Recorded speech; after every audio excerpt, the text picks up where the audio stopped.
If you didn't group together. I need you, you need me today. Let's keep touching each other. Let's make sure we feel each other. Let's make sure we smell each other's breath. Watch us on YouTube, Facebook, and X. You need 15 or 20 huddles to correlate with a number of cameras. Take the cameras off the field, then there'll be no huddles. Now gather around because it's time to huddle up. West left slot, 323 wide stick on one. Ready, Biller for blitz. If it looks like man coverage, I'll check. I'll go 200, yeah. You got to cut and crack. Now cut and crack. Red, right, 18, Bob on one. Ready, cut him and crack. If you look at this play, what we're trying to get is a seal here and a seal here and try to run this play in the alley. We know exactly what we got to do. All right? That's all we're going to do. Let's go out and kick the tape. All right? Hey, 1, 2, 3. Keep doing what you're doing. Get our guys after you and make the play. Be right all the way outside. Wide, left, fake, 396 bag, B hand, C puck. Is that long enough for you? I want you to be proud of your profession. It's a great profession. Go out there and play this ball game like I know you can play it. With Drew Olson, Mythical, legendary figure. Bill Schmid, Oh, my God. This man's been out all night. and Armin Sarian. This is it. Don't get scared now. Sanchez, we ready? Fox Sports Radio Wisconsin is on the air. Greetings, salutations, smart, good-looking listeners, insomniacs, early risers, and you freakazoids waiting to get into the gym right now, 5 a.m. That's who we're broadcasting to. That's who we're embracing right now in the huddle. Drew Olson, Bill Schmid, Armin Sarian out again. Out vacationing again and having way too much fun in one of our favorite places in the whole wide world, Las Vegas, Nevada. But listen, that place loves him when he lands at Harry Reid International Airport. And it just opens up the door for us to bring in more veteran right-handers and have more fun, Drew, as 3 for 3. Brewers just continue to close and win series, this time in KC, which looked blustery to say the least over the last couple of days. Yeah, had some balls that were exciting there. Little pop-ups were adventurous, I think. And the Central Plains sun was dicey out there in left field. I think we've got Dave Gasper producing, but he doesn't have the light on in the producer's room, so we can't see him. He's trying to work incognito here. You got to turn your light on, Gasper. Fire that thing up so we can see it. Come on now. Yeah, we got to be able to see. Dave Gasper sitting in the dark over there. It's like, that's probably the best way. Well, like you said, get your freak on because we have the freakazoids waiting to get into the gym. Dave would have been probably one of the guys to be able to be waiting into the gym here at 5 a.m. Probably. One of the only other reasons to be up at 5 a.m. Yeah, exactly. I mean, it's probably the only other reason I'd have to be up that early. But it's good to be back in. It's good to have the veteran left-hander called out of the bullpen here and get warmed back up. It's been a while. It is Championship Monday. We've got the UConn playing against Michigan for all the Tostitos in a matchup of teams that both lost to teams from Wisconsin this year. Yeah, and a game that we were told the national title game was on Saturday. Drew, if that was the national championship, Arizona and Michigan, I'm going to go to bed a little earlier tonight because then there wouldn't be a reason to stay up for the 8:30 tip. But these are as UConn battled and kind of dominated that game against Illinois, not in the fashion of Michigan, set up for a much more intriguing game with some of the injuries that are headlining it as well going in. That's true. And, tonight, UConn, heart of a champion, going for 3-4, right? 3 out of 4. Caravan is trying to be one of the only guys ever to win 3 titles in this 4-year run. And it's a phenomenal story from the standpoint of Dan Hurley finds a way to aggravate people and agitate many while still having his hardcore fans, and that UConn's grouping and backing continues to be one of the hottest blue bloods around, right? They're probably the newest of the grouping, but nobody has had more success than them. And still, as fiery as he is, apparently we learned that he's the least of the fiery UConn coaches because Gino Auriemma told him to hold my beer on Friday night. Feels like a million years ago, but that's a heck of a way to start it. It does, man. And the thing that strikes me about tonight's matchup is maybe we underregarded Michigan all year. They've been a wagon all year, right? And they've been plowing through this tournament, just a dominant team. Blitzing everybody, doing what UConn did a couple of years ago, winning everything by double digits. They have not played since the tournament started. They haven't been tested. They haven't won by less than double digits. Yep. And if it's a close game tonight, all UConn does is scrap and claw and play tough games. And that would be the second time in 3 years, because it was the first or the second of the second of the UConn teams that did the same thing. They ran through the tournament, won every game by double digits. You hope that one game would finally end up being close, and I think it was Purdue that maybe gave them the toughest battle, but they won the national title by like 14 or 15 points. It feels like Michigan is in that ilk. And it also then another feather into the cap when you think about it, as you said, with two teams that both were beaten by teams from Wisconsin. Badgers went in and only looks better on what turned out to be probably the best win of the year during the regular season. A team going in and handing Michigan their first L when they went into Ann Arbor and got that W. Yes. So it would be fun to watch from that standpoint. Hoping for a good match. Hoping it's a matchup that keeps us awake late. That's the key. Wouldn't that just be great? Continue to give us a little bit more caffeine every 4 minutes. They tell the players, and just all you have to do in a comeback is try to win that 4 minutes. Keep yourself in the game. Tommy Lloyd was trying to sell that to the boys coming out of the locker room. Did not happen. But hey, he's gonna have 5 more years to be able to. He's gonna have a lot more time to be able to help those boys out, because he turned down the UNC job. Then Dusty May turns down the UNC job. Drew, that definitely feels like it's turning into the Penn State job of college football, where it's just going to make everybody a lot of money. It's trending that way. And tonight shapes up to where you could have a delicious doubleheader with the Brewers playing the Red Sox, leading right into, if you want to miss all the pregame hoopla from Indianapolis, you have that doubleheader. Fenway Park. Perfect. And then the national championship game. As old as it will sound, man, 5:40 start is even better than 6:40 start for these Brewers games. I'm a big fan of these East Coast trips. Billy might have to move to the West Coast someday. And I've thought about it a lot. Teams play at 4:07 every night. Yeah, the Sunday early bird. The Sunday 10 o'clock NFL slate would be a little bit dicey, but I would grow into it. You'd grow into it. I think I'd be able to grow into it, Drew. You can reach us on the NicoletLaw.com talking text line 877-794-1973. It's Game Balls and Kicks of the Balls Monday. We will get to that, and we might as well just go ahead and allow that almost everybody who listens to us wants to deliver a well-placed knee to the groin to King James, LeBron James, for his comments about Memphis and Milwaukee. Here it is. It's funny because we had major developments on the ongoing saga between easy to say, Giannis and the Bucks, and we will definitely talk about that. I was at the Bucks game yesterday. Got some inside information. I like that. We were there. Boots on the ground. Boots on the ground. Yes. But Giannis and the Bucks ongoing saga. He said, they said, he said, they said, and then LeBron drops the nuke. And it seems like Memphis is wearing it more than us, and I don't know why, because we were mentioned as well. Yeah, we got tagged a couple of times. Tuesday in Milwaukee, and then a Thursday in Memphis. Now people are caping up for Memphis. Nobody's caping up for Milwaukee. And LeBron's comments have, there's all kinds of soul searching going on in some circles of like, why doesn't he like us? Why doesn't he like us? What's the deal? What did you think when you heard that? When he dropped those nukes? Yeah, as somebody that has sadly had to fly the flag and catch a hold and hold a number of different L's as the LeBron guy in the area. That's one where just the slap back to, hey, we appreciate what you're doing, but we still know that we would rather this team be a second Chicago city or a second Chicago team. We've known this for way too long. That's why they try to move it potentially when Jordan wanted to buy it way back when, or whatever those rumors ended up being. But it is fun to have somebody who has been one of the biggest thorns in Milwaukee side whenever he's played here. He had some of his best games at the Bradley Center, that 20-something point run in a row, just to try to give one last slap in the face before he walks out of the game. That's that was hard to hear. However, man, at least be a little bit more creative with it. Put us in with Memphis. Yeah. Come on. We're still not Oklahoma City. That's why I think we're not wearing it as much as Memphis, because at least there's been somewhat of a product that you've had to play against here. They're both Milwaukee and Memphis. Oh, we're almost about to lose my.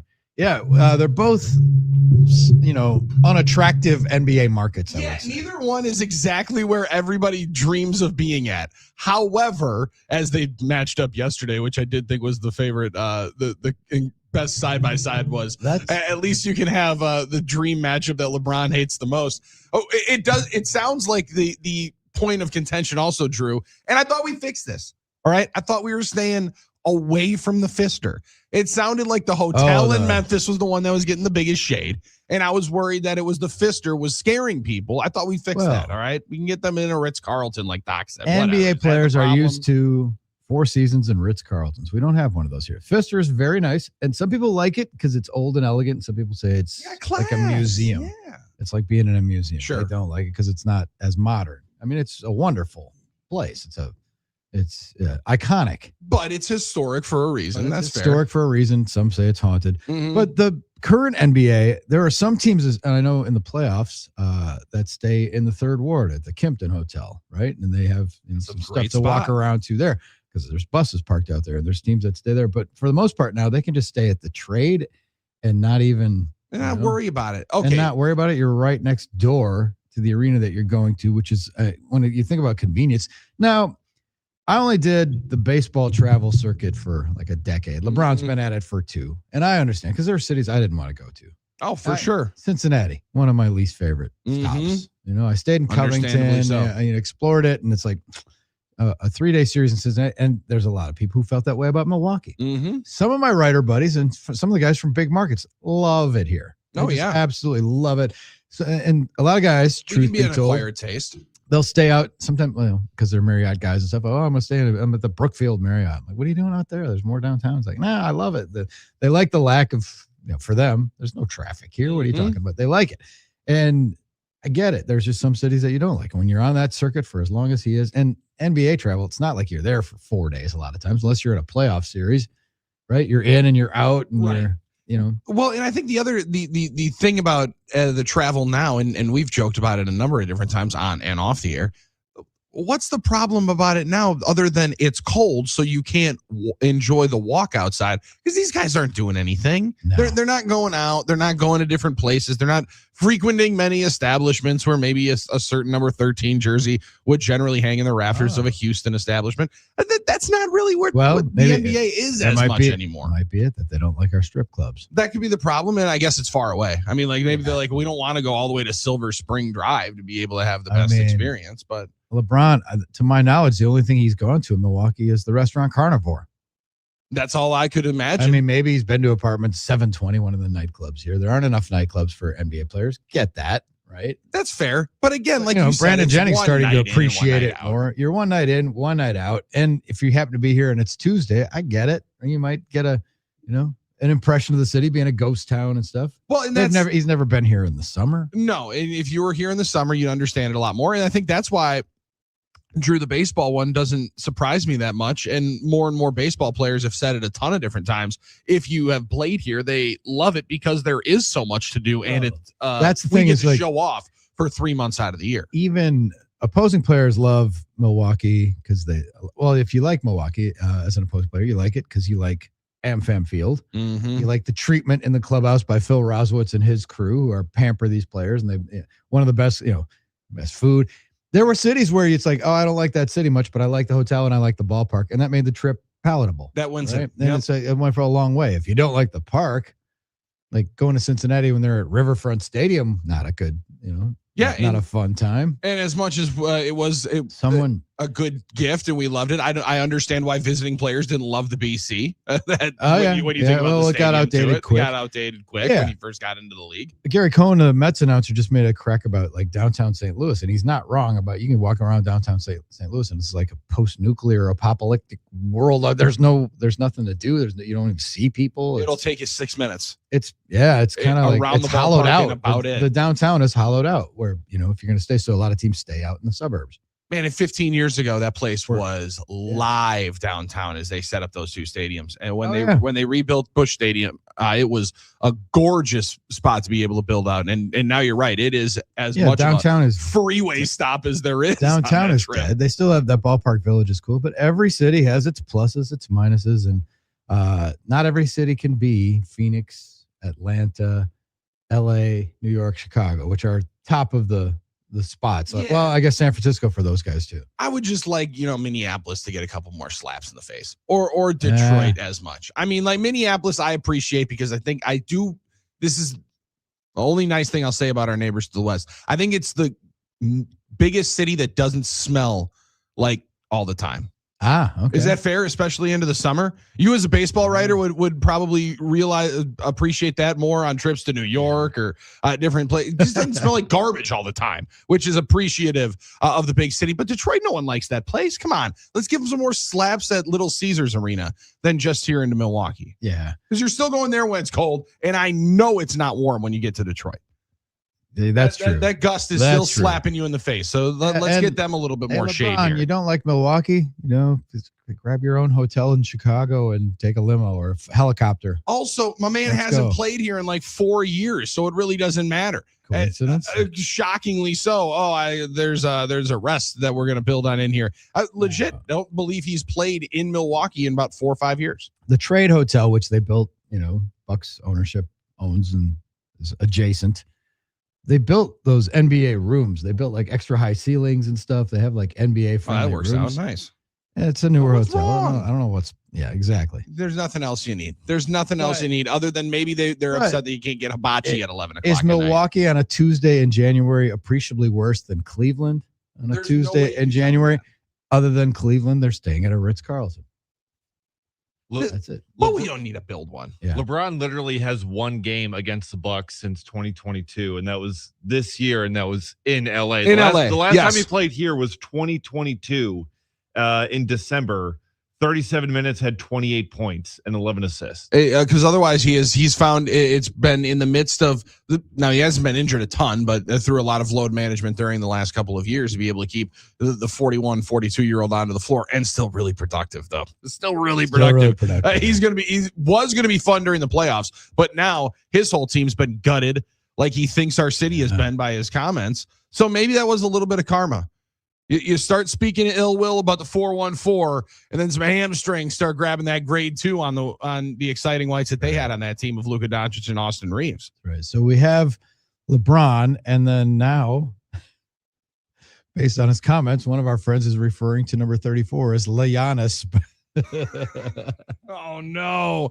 Well, Drew, Giannis James. You kind of thought that it was going to at some point it was going to get stickier and dicier for number 34, and it feels like it is getting to the point where it is going to get icky. Bucks season mercifully is almost over. It'll be over by this time next week, and only one more chance to have him in front of the home crowd. Wow. And you got to assume that this would be the way that they get him on the floor, right? If they were going to, I don't think they will. That's the question. Like I was there last night and I stayed until the end and I saw the alley-oop heard around Athens. That was phenomenal. The Athens oop they've wanted. It was Alex to Thanasis for the alley-oop dunk.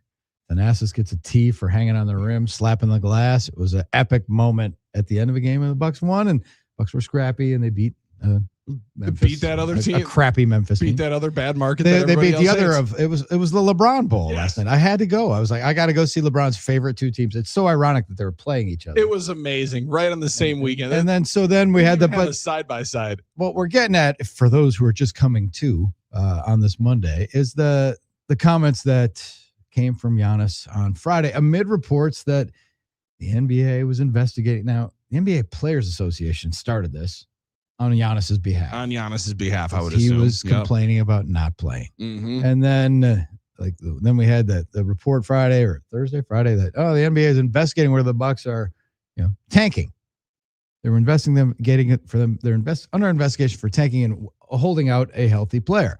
Well, have you seen what the Wizards have been doing all year? Correct. Sitting guys after they playing their guys and then just sitting them in the fourth quarter and playing a bunch of scrubs to ensure that they lose a game that looks like they tried to win when they're not really trying.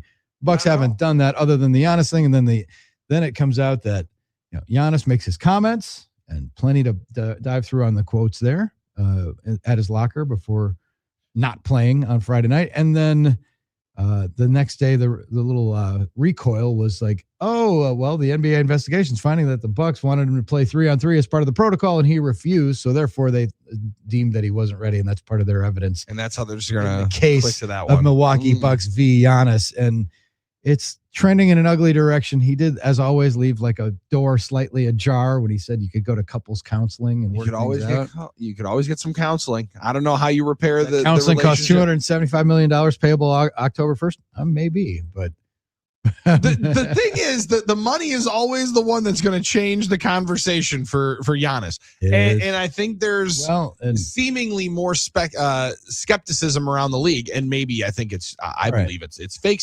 skepticism that teams would want to spend that money on him. I think everybody would. I will drop. And, part of the, I've been everybody, Milwaukee, Wisconsin, everybody's embraced Giannis. We've seen the journey, like the Buddy the Elf thing that I talk about when he got here. It was so refreshing and so awesome. And watching him grow into a champion has been incredible. It's been a privilege to watch Giannis's years playing for the Milwaukee Bucks, which highlighted by a title. However, he's gone from Buddy the Elf. Has he completed the arc from Buddy the Elf to, I was going to say Gordon Gekko, but Bill, you wouldn't get that reference. There's a movie called Wall Street that came out many years ago that Kirk Douglas played a ruthless trader, a ruthless financier billionaire named Gordon Gekko. So it's like, is he now more that guy than Buddy the Elf? Maybe. I think the scale is very much tipping one way. And he said, you know who you're dealing with. You know who you're dealing with. I'm having flashbacks to Favre and Rodgers, and then we have the PTSD and the battle scars from those earlier divorces with our iconic athletes. So we're going to talk about that today. As painful as it may be, it is a topic on display. And so is the Brewers hot, as we mentioned, going to Fenway. We got plenty for you on the Monday edition of the Huddle. Armin's not here. We're thinking of him in Vegas again. There's a guy we don't have to worry about, though, because he's so tight he squeaks. Actually, though, because he's there with the missus, they might actually have some fun. Oh, that's true. I was gonna say if anybody I think can pull that zipper on the cross body bag with the money in it, I think there might be. Will he continue his crap success? We'll discuss as we move forward. We're looking forward to game balls and kicks of the ball start after 6. Dolph will be in at halftime, and we're gonna have some fun today on the Huddle, Fox Sports Radio, Wisconsin.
We are huddled up on a Monday. Drew Wilson, Bill Schmid, Dave Gaspers in for Armin Sarian. NicoletLaw.com talking text line 877-794-1973 as we kick around the issues of the day and game balls and kicks to the balls on 920 Milwaukee, 1070 Madison, everywhere in the iHeart app and streaming live on Facebook, X, and the YouTubes. All right, so Billy, which way is the Giannis thing going to go? Because we're almost, our long national nightmare of the Bucks season is almost over. It will end next Sunday. They're playing their last home game Friday against Brooklyn. Yep.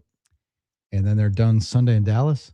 Yeah, that sounds right. It's Sunday is when it comes to its merciful end. And then we begin the where will Giannis end up? What will they do? What's going to happen? It's gone in cycles as usual. Giannis spoke for the first time, I think, since March. Yep. Since the last time he gave Eric Name and Jim Osowski the story, and then Shams didn't credit anybody for the information, but we got it again in front of the local reporters yesterday. Got that. And then there was an ESPN discussion, wasn't there? Or what, one of the somebody talked to Edens and Haslam. Oh yeah, that was Ramona Shelburne. Got that audience, and that's where Edens spoke the obvious Bucks position is that he's either going to sign this extension or we'll have to trade him, which Giannis said was a slap in the face. Which is, I don't understand how it can be a slap in the face, because it means that we're going to either slap $275 million in front of you or trade you where you want to go. Yeah, and let them pay you $200+ million. So it's difficult for me, Drew, to feel some sort of like real empathy or whatever, because I don't know that the Bucks have done anything wrong in any of these proceedings. They've paid Giannis a ton of money. He has been an incredible employee, maybe the best of all time that they've had. Mm-hmm. That goes without saying. However, the way that it seems to be trending is that it's going to be better for both to somewhat go their separate ways. And as much as I would prefer to see Giannis finish out his career in a Bucks uniform, this is not going to be a way it appears to happen, right? Like he's not going to go for the next year to try and develop, I think, with a young team. He wants to walk into what, wouldn't be the only one in the NBA. He would be the exception to the rule if he did grind through a rebuild with a young team and try to find different ways for them to flip whatever pick they get here into the lottery into a new contributing star player, quote unquote, disgruntled star player that they can then hand out another max contract to with the cap space that they kind of have. I just don't know that he's ready to go into that, where he would be signing up to potentially end his prime with a team playing for a play-in game and then hoping onto the back end that he can be the old Kareem version, somebody that plays with a young team that's already developed, and he's the guy that has kind of been here for a long time and is the one that shepherds in the new era. But I understand why you'd want to go west and go play with some of those other teams. The reason is for the Bucks that it makes too much sense as well, and why you have to put the edict out there is he is the most coveted asset they've had since Kareem left and wanted to walk out to LA. So you can't, as the organization, I think, just let him walk away for nothing into free agency, into a more disgruntled era. So like the packages just weren't good enough at the deadline. It made no sense to flip him then. It always made more sense, as you said right out of the gates, to get 4, 5, 6 teams involved coming up in the offseason. And I think that's where we're headed. It just depends on who is going to bow out in the next 2 months of the NBA playoffs and how desperate can their ownership be for you to be able to get the best package going forward. That's right. So Giannis's transformation, again, I used Gordon Gekko, but I'm trying to think of another movie character, like a somewhat evil genius movie character. Hell, it'd be Zuckerberg in the Facebook movie. I was going to say in the Social Network. The Social Network. But you get a taste of the cat. You always want more. Yeah, I understand it. All right. So when athletes reach free agency, or if they're scheming up to get traded somewhere, what do they look for in a new team? They want, well, first of all, money's always top. Always helps. Money's at the top of the list when it comes to like free agent, decisions, right? There's money. Giannis, not really that concerned about it because he's made a lot of money from the Bucks already. And it's going to be relatively, he likes his money, and it's going to be relative, but he'd probably be willing to take less to have a chance to win. That's the second thing they look for. Mm-hmm. Chance to win, chance to compete, chance to like play meaningful games every night. And then the third thing is the market. And that's where Milwaukee, Wisconsin, Brewers, Bucks, it's like, this is not an attractive market. We love it here. Mm-hmm. You got to live here to learn. But that's not a hurdle with Giannis because he lives it here, loves it, has proclaimed his love for the city, loves that he doesn't have to have security for his family and stuff like that, so that he can move around freely. As well as the all-in moves that they've made at every single juncture. These have come up. One of the reasons why he signed 2 different extensions. Yeah, well, it's one of the things that's come up that, and that Lori Nichols' follow-up piece about him, how tough it was for him earlier this year when the family was in Greece. Mm-hmm. You made that decision. That was your call. You kind of made that call. And if it was awful, you could have called him home. Like it was lived here. Still it wasn't. House. Yeah, that was a weird deal because he wanted to shield them from the rumors. Yeah, and Drew, or he wanted them to, I don't know, like to ease the trauma that if he got traded, that he would then like establish the new home and like let them come to the new home. I don't know what he was thinking. It didn't make any sense. It was a weird way of trying to flip it back onto the other, put the shoe onto the other foot. And it does feel like that's been kind of the circus that they've tried to, or the 3-ring circus that they've tried to even out and juggle through here of we want his team clearly wants him to be somewhere else, understandably so. It appears, wants to be somewhere else. But the most important thing still to him, from the outside looking in, somebody that's never had the conversation with him, nobody has other than Eric Name and Jim Owczarski, I think are going to ultimately be able to have it, is that he does not ever want fans to believe that he wants out, even though he does. That's a hard thing to be able to play behind that different curtain. Well, that's the complexity of it is it's the only thing he doesn't like about Milwaukee is the roster. Yeah. And I think that's it. But so, the funniest it's hard part to say that, but that's the truth. Is like he doesn't think this roster can. Looking at it now, and outside of the coach, I think it's the thing that Bucks fans don't like the most about Milwaukee right now. Yeah, we've talked about it. Yeah, that's true too. Yeah, that was the first time. Like that's the toughest part. The Bucks. I was at the game yesterday, and the Bucks like weeks ago abandoned the tradition of after the starting lineup say the Bucks are coached by. Yeah, that wasn't a great moment. He was getting booed. Mm-hmm. And then first time out last night, they had to acknowledge that Doc Rivers has been selected to the Basketball Hall of Fame, and then they put the graphic up, and he gave away to the crowd, and it was 60-40 people booing or kind of muffled air noise. Very muffled. It was not what it could or should have been. Not of the nice reverent clap. No. So that's the thing. Like every hurdle, like the Bucks can offer the most money. The Bucks have a city that he loves and is comfortable in and would not mind playing his entire career in. The roster and the ability to win, at least on paper, is what is the hurdle, right? Yeah. So in fixing that, John Horst can say, let me cook. I'm going to have picks. I'm going to have money to spend, cap money picks. He can get creative, but can they do it? Now, I was thinking about this in the context of, OKC, we talked about it last week. Oklahoma City might be the best run franchise in all sports right now. It's dominant. And it's like, go back and think of their history. They didn't break through when they had Harden and KD and Westbrook at like, in their young years. Like they were amazing players. It was a great run. They went to a finals, but they just couldn't break through. And then that splintered, and then they stumbled in the wilderness, and they got a bunch of young players that they built into a championship team. So it's like, you didn't win it with the 3 Hall of Famers. And now you paid your dues kind of and put that into the bank. And now you're set up for the best chance at a dynasty that the league's had. That was like a 15-year journey, right? Totally. How long have Durant and Westbrook and Harden been out of OKC? Well, Harden would have been right after that championship. That finals was 2012.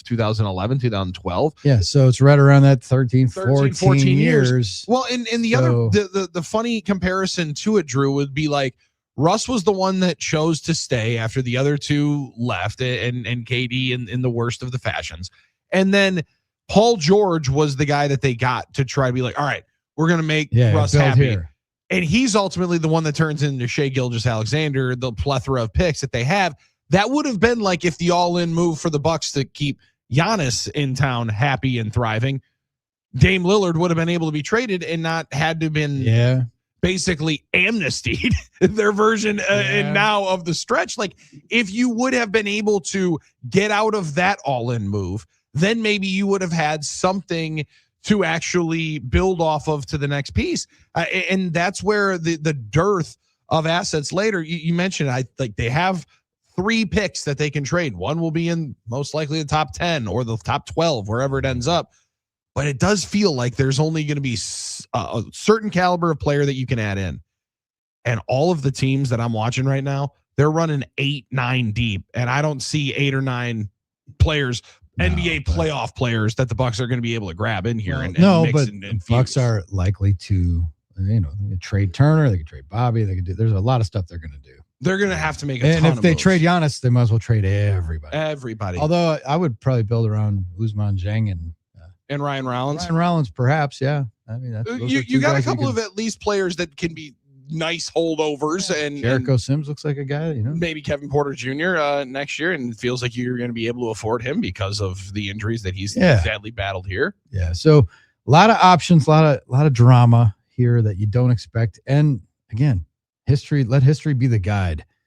Brett Favre was the face of Wisconsin sports. Aaron Rodgers We've got was the face of Wisconsin plenty sports. of battle at it. Paul Molitor. We've got plenty of got experience. Guys have left before. We know how to handle it. You would think, but we don't. That's fair. Well, it still hurts the same, Drew. It still hurts. It does. Yes, indeed. All right. Game balls and kicks of the balls will fire up just after 6. You can prime the pump a little bit if you'd like, though, because we like audience participation. 877-794-1973. Get you to the NicoletLaw.com talk and text line. This portion of the Huddle been brought to you by our friends at Game Day Men's Health. Check them out, GameDayMen'sHealth.com. They can change your life. All it takes is a click. Set up an appointment at a clinic near you at the website, GameDayMen'sHealth.com. All kinds of services that can help you. I'm going to talk to them about their peptide therapy program, which is becoming all the rage for folks. That's what everybody's talking about. Weight loss, bulking up, whatever you want to do. There's a peptide cocktail for you that Game Day Men's Health can help you with. So check them out at GameDayMen'sHealth.com. It's the Huddle, Fox Sports Radio, Wisconsin.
Huddled up on a Monday. Drew Olson, Bill Schmidt, Dave Gasper's in for Armin Sarn, who's back in his favorite city in the desert again. He went with El Baldo. Now he's there with the wife and having some fun. Drew, they always say when you win too much, they're gonna come calling for you back. They're gonna beg you to come back. I'm just guessing that generational run at the crab stable that Armin had last time. They were just like, send the jet, get that guy back out here. Right. Get the adorable Armenian back out here. We need him to spend some more cash. Yes. He's becoming as iconic as the Vegas sign. It's pretty impressive. It's pretty impressive. Yeah, no doubt. I just wonder, because, South Beach Sarian was a thing when he went down to Miami for his bachelor parties and he was wearing the rompers, right? The two-piece matching shirt into short combo. I wonder if that also translates out to the Las Vegas. Has to. Because right now would be the time. Because, they are still burning up in the desert, right? Is it as bad as it was in spring training out there in Arizona area? They're about to run out of Miller Lights because the Badger hockey team is invading for the Frozen Four this week. Flowing through, yes. So Armin is establishing a beachhead. You can reach us on the NicoletLaw.com talk and text line 877-794-1973. Taking thoughts about Giannis and what looks like an impending divorce. I don't know if the relationship can be saved. They staying together for the kids right now, but we'll see. But luckily the kids now, all of us are just like, you know what? It's okay, guys. We understand you're sleeping. We get it. We get it. You've been sleeping in separate bedrooms for a while. Might be better for everybody if you just had different places. And I came and see you on weekends. Ryan and Muskego has that kind of attitude. Good morning, guys. At the start of the Giannis drama, I was screaming at the Bucks to do whatever you can do to keep him. Now I'm over it. Just trade him. What's changed for me is one thing, guys. He's always hurt. Thank you, Giannis, but it's time to move on. Also, the NBA is absolute horrible product right now, so it's actually made it easier for me to accept because I just don't watch it anymore. Giannis turned into the diva we never thought he would. That's the toughest part. That's the hardest one to hear because it was a slight at him. I never thought, Drew, you would be able to hear. Here's the thing, and I'm going to take Giannis's side. I'm going to put on my 34 jersey right now. He's turned into a diva. Through all the extensions and all the years, all he has ever said is, I love Milwaukee. Yeah. This is my home. I want to stay here and play here forever, but I want only if it's a competitive situation where we're playing for titles, not for play-ins and for draft picks. What's changed? It hasn't changed. The roster has changed, and they're playing for draft picks, and they were praying this year for a play-in spot, and then now they had to recalibrate and focus on draft picks. From Giannis' standpoint, he hasn't changed. No, and the only thing he has been consistent. The only thing that could have, I think, been the best solver to all of this would have been what this turned into, which was the ultimate gap year. But if you wouldn't have done the cutting and the stretching of Dame, you would have potentially had a little bit of a tradable asset and a $55 million expiring contract. Now, cap space is a different deal in the NBA now because generally when the star does get to a point where they would hit free agency and you'd want to have all this cap space to sign them in the summer, well, that guy just signs the extension and then demands a trade, right? Like that's just how this has always gone. So the diva part, I think, it's difficult for me to say that when you have guys that have done it 3 times in 5 years, right? This would be your one-time transfer rule. That was the executive order into the college sports, right? Good luck. Like the one-time transfer, the one-time saying, hey, I appreciate it, I understand, but now I do want to still go and be able to win. And all due respect to Ryan Rollins and his family, I don't think that we're going to measure up into the Eastern Conference with all of these teams that are running as much as they are with legit players, 4, 5, 6 guys off the bench that you can go to and play with. The other part of it on the always hurt, he's been hurt in the playoffs. The regular season, which has only been devalued more and more over the last 3 to 4 years, has been where he's actually been his healthiest and best. Like that's the toughest part, where as much as, Drew, the roster doesn't measure up. Were they going to win the title last year? I don't think so. But if Damian Lillard doesn't pop his Achilles right before right into the playoffs, I think they had a good chance to be able to shock some people. And I thought the same thing before he got hurt the year prior to. And it's tough to go back retroactively and say, I wouldn't have done the same thing of the Damian Lillard deal. But I think that's where all of this truly stems from, because they get eliminated in shocking fashion. when he was hurt into the playoff series, right? He played 2.5 of those games against the Heat when they get beat out in 5. But we all watched what Jimmy Butler did to Drew Holiday. It felt like that had needed a little bit of a change. And the all-in every year that we've often asked our different and favorite teams to do, the Bucks have done every single year. They're just sadly maybe the best example as to how it does not play out very well for you. When you don't win the title, you can end up into the dumpster. And the Bucks have ended up in the dumpster the last 3 years. This is hardly unprecedented. I go back to when the Packers won their Super Bowl after a 10-6 season, in as a wild card. Right? They needed a 17-point comeback by the Eagles in the fourth quarter to make it. And they went on a heater. The next year they were 15-1, gacked in the. We know the history. Then 11-5. They were winning the division and losing in the divisional round. Then 8-7-1, lost the wild card. 12-4, 10-6, 10-6 till they bottomed out 7-9. So they had like a 5 or 7. Bucks are on. This summer will be the 5th anniversary of the Bucks winning the title championship. So it's been a while. And they've also and we're gonna look back and they're gonna Giannis. I went on a rant about this a while back about how outside of Curly Lambeau era and the Lombardi era Packers, every superstar we've had in the state has been like one and done. Eddie Matthews, like the Braves had Henry Aaron, Eddie Matthews, Warren Spahn, Lou Burdette. They won one title. They lost the second World Series, and then basically kind of underachieved with that group, right? So they won one. Kareem won one. The 70s gone. Won one. Mahler and Yount, they didn't even win one, but that pennant, that chase to the pennant in 82 was their one and chance. done. Yep. Favre, one and done. Rodgers, one and done. We get one title out of our superstar, our generational players, and that's it now.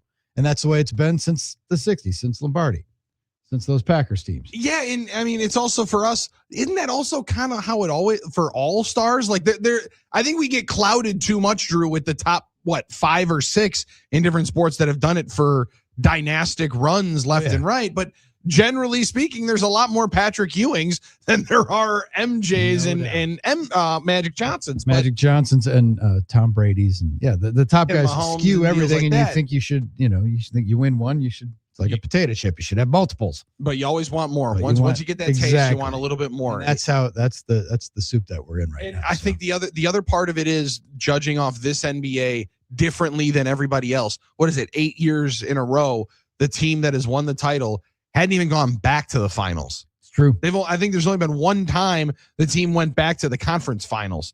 And that was after the Lakers won the bubble title. That's right. Feels as much of a farce as there was. Like everybody else has bowed out in the second round. Bucks are the same way. It feels crazy to think their closest chance back was when they were up 3-2 against Boston in that second round and came back here. They had that closing chance to get back to the conference finals. And Jason Tatum happened. Yes, indeed. All right. Game balls and kicks to the balls. It seems like it's fertile territory to cover. Brewers winning a series in Kansas City with a doubleheader. I didn't even think it rained that much Friday, but we'll talk about that. Maybe a kick to the balls to them for Kansas City playing Cubs on Friday night. Kansas City Cubs, yeah. We will take your game balls and kicks to the balls as we move forward. We got a little Brewers report from Hunter Baumgart. Keep it right here. You're in the Huddle on Fox Sports Radio, Wisconsin.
I'm Scott Dolphin. The Brewers beat the Royals 8-5 in Kansas City to take another series. William Contreras went 2 for 3 with the double and 2 RBIs. Gary Sanchez hit his team-leading third home run of the season. Kyle Harrison struck out 6 and allowed just 2 runs to get the win, and Trevor McGill notched his third save. The Brewers road trip continues tonight in Boston against the Red Sox. Brandon Woodruff on the mound for Milwaukee. Bucks basketball beat Memphis 131-115. Ryan Rollins led the way with 24 points. The Bucks will be back on the road tomorrow night to play in Brooklyn. Meanwhile, the NBA is investigating the Bucks over inconsistent statements regarding Giannis and his injury. The Wisconsin men's basketball team landed a commitment from overseas. Australian guard Owen Foxwell announced his commitment to Wisconsin, flipping his pledge from LSU. He averaged 11 points a game this past year for Southeast Melbourne of the NBL. And tonight's national championship is number 1 seed Michigan against number 2 seed UConn from Indianapolis. In women's basketball yesterday, UCLA won their first ever title, beating South Carolina. The Huddle is next. I'm Scott Dolphin from Fox Sports Radio Wisconsin. Good morning, Wisconsin, and welcome to the Huddle. I'm all for someone huddling if you have something to say. It's time to wake up and talk about the teams you love. Everybody wake up! Everybody wake with the guys you love. It's just about getting the group together. I need you, you need me today. Let's keep touching each other. Let's make sure we feel each other. Let's make sure we smell each other's breath. Watch us on YouTube, Facebook, and X. You need 15 or 20 huddles to correlate with the number of cameras. Take the cameras off the field, then there'll be no huddles. Now gather around because it's time to huddle up. West left slot, 323 wide stick on 1. Ready, Bill for blitz. If it looks like man coverage, I'll check. I'll go 200 hit. You got to cut and crack. Now cut and crack. Red right 18 Bob on 1. Ready, cut him and crack. If you look at this play, what we're trying to get is a seal here and a seal here and try to run this play in the alley. We know exactly what we got to do. All right? That's all we're going down to. Let's go out and kick the tape. All right? 1, 2, 3. Keep doing what you're doing.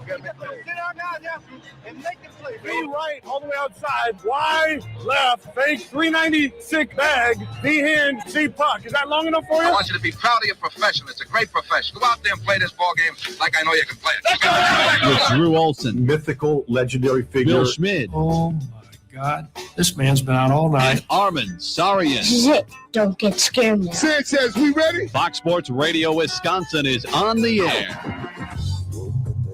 Broadcasting live on a Monday in the Good Land, Championship Monday. Game balls and kicks to the balls Monday. It is the Huddle. Fox Sports Radio Wisconsin, 920 on your radio dial, Milwaukee, 1070 for those of you in the 608. Everywhere on the iHeart app and streaming live on Facebook, YouTube, and X. Drew Wilson, Bill Schmid, Dave Gasper in for Armin Sarian today, who's back in Vegas. He is becoming Mr. Vegas. Yeah, I mean, listen, he's going to start maybe living at the South Point, start getting his mail delivered out there. But when he's not at the Luxor? When you're a sharp, you're definitely at the Luxor. Come on, you got those comp points, Drew. Again, big spender. You knew they were bringing him back. But he'll frequent all the spots, and all of the most touristy spots get hit every single time that he goes out there. He never gets old. So never. Good for him getting enjoy as much vacation as possible. A lot of people probably coming back off vacations, right? Last week was spring break for all of the MPS schools. Yep.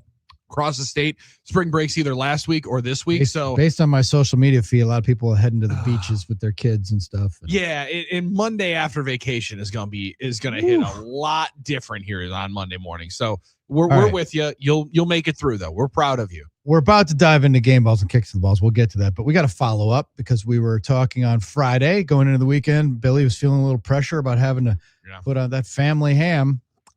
You had it in the smoker. What'd you do with it? Tossed it in the smoker. Okay, so how did it turn out? Did you get a nice bark on it?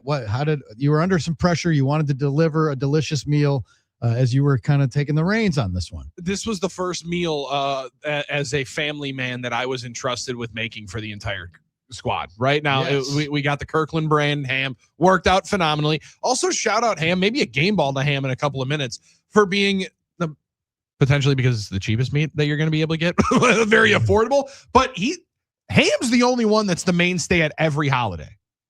Yeah, I mean, you think probably about not it, wrong. all of the other Christmas holidays, ham, Easter ham. They're throwing a ham out there, and somebody's going to slice into it. Now, Drew, the bark was good, the glaze was nice, spiced it up a little bit, used the package, but added to it a little bit, right? We doctored it up a little bit when we were cooking it up. So that I was very, very happy with. Then I realized that the pressure that I didn't understand I was actually going to be under was not cooking it.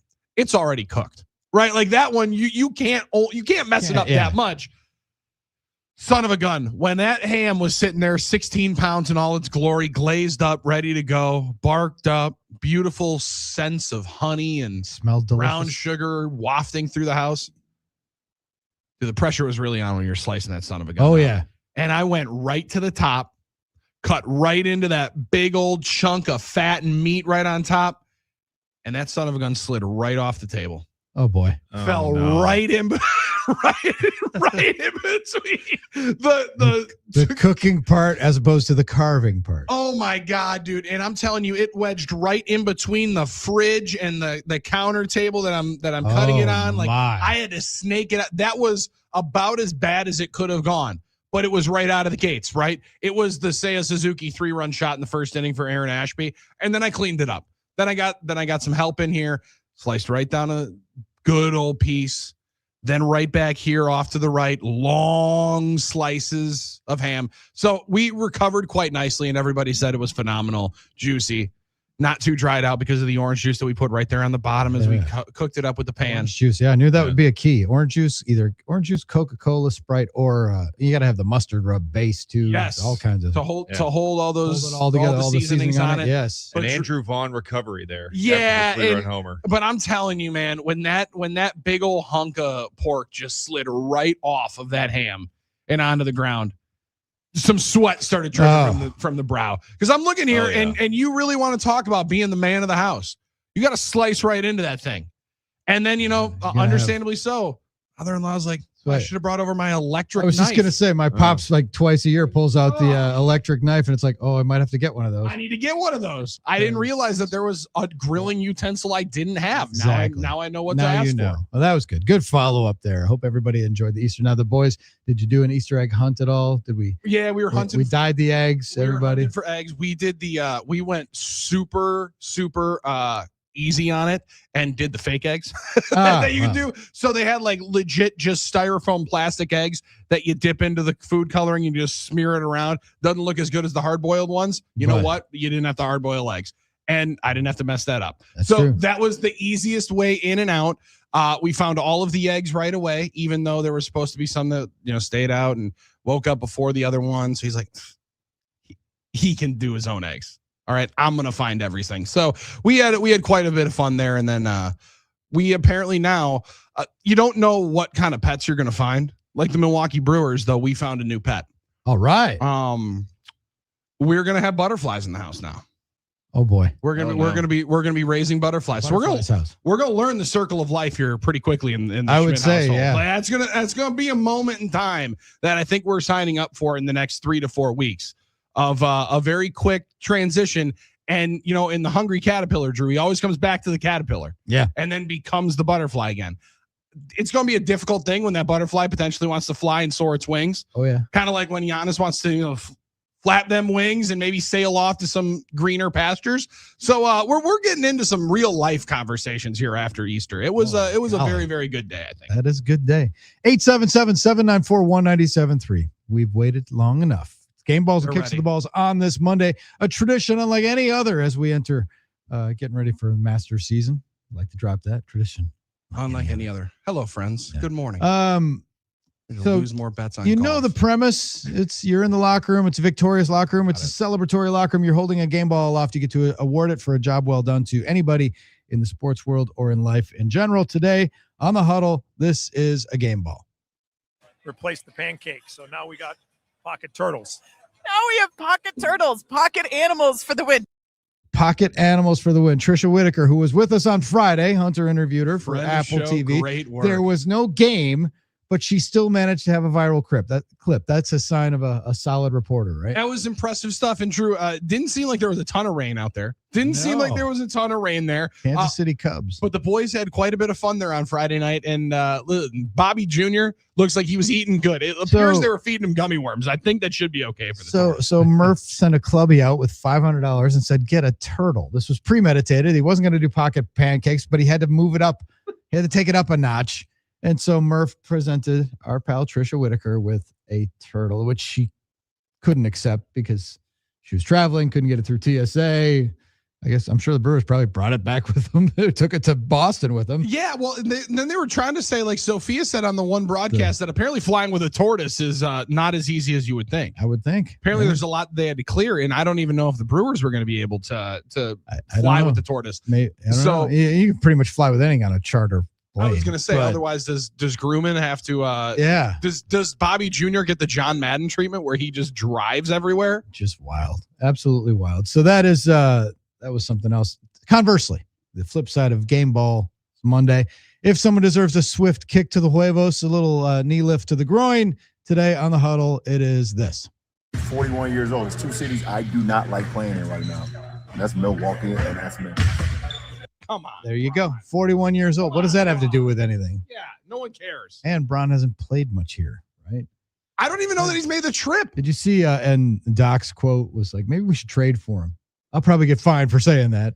Yeah, I do like Doc just saying he's like, but whatever. Doc was like, yeah, this city's come a long way since I was in college. And Doc was in college in the early 80s. Been a long time. And listen, Doc, you would think that takes personal because Doc has done a lot for basketball in Milwaukee, even when he hasn't been working for one of the teams. That's true. Directly. Oh, and my position on Doc, it's not a game ball or a kick, but he deserves to be in the Hall of Fame. He's the sixth winningest coach of all time. His services to basketball, his college career, his NBA career, coupled with his coaching career, no problem with him because the Basketball Hall of Fame, I think, is probably the worst of the halls of I was going to say the lightest of the halls, lightest, right? But while I support Doc Rivers going in, I can't believe Marcus Johnson's not in. That to me is like Leroy Butler or Jerry Kramer's. Like, how is that guy not in? What are we doing? Why would even, Yeah, that doesn't make any sense. Doesn't make any sense. He's been a finalist numerous times and has not gotten in when everybody who played in his era. Yeah, the Bucks at that time were overshadowed by the Philadelphias and the Bostons.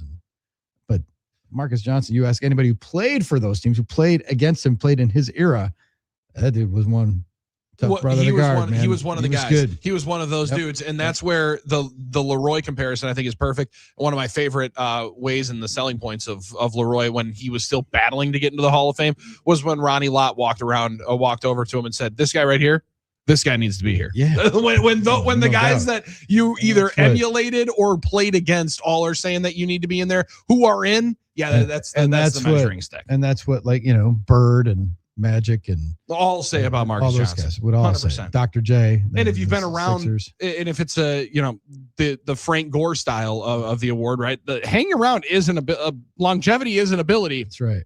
It's one of the things for Doc. Marcus Johnson's been around the game just as long. It took, absolutely. And Marcus deserves it. Marcus is, so hopefully down the road, it took the Bucks a long time to retire his jersey, which is an honor that, or whatever. There's some political stuff there, but there was some once they righted that wrong, hopefully at some point, Marcus will take his rightful place in Springfield. All right. Game balls and kicks, 877-794-1973. So we give it's implied that the game ball to Murph for the pocket turtle, replaced the pancake. So now we got pocket turtles. Now we have pocket turtles, pocket animals for the win. That is Murph in a nutshell, right? It totally is. Just creative, just like, okay, send a clubby to go get a turtle to give Tricia Whitaker. I do want to know how that clubby walked into the spot to say, all right, I do need the strangest animal you can find. We got this tortoise here that lives to be 70 years old and grows to 100 pounds. How does that work out for you? Let's do it. That'll play. What about a game ball to one Garrett Mitchell?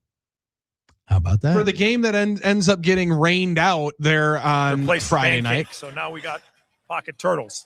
Now we have pocket turtles, pocket animals for the win.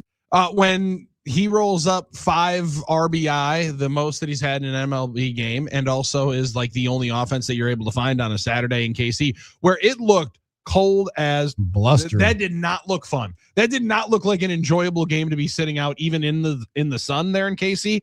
And also on Saturday, Drew, I think a game ball deservedly so to Josh Mauer and Lane Grindle. Replaced the pancake. So now we got pocket turtles.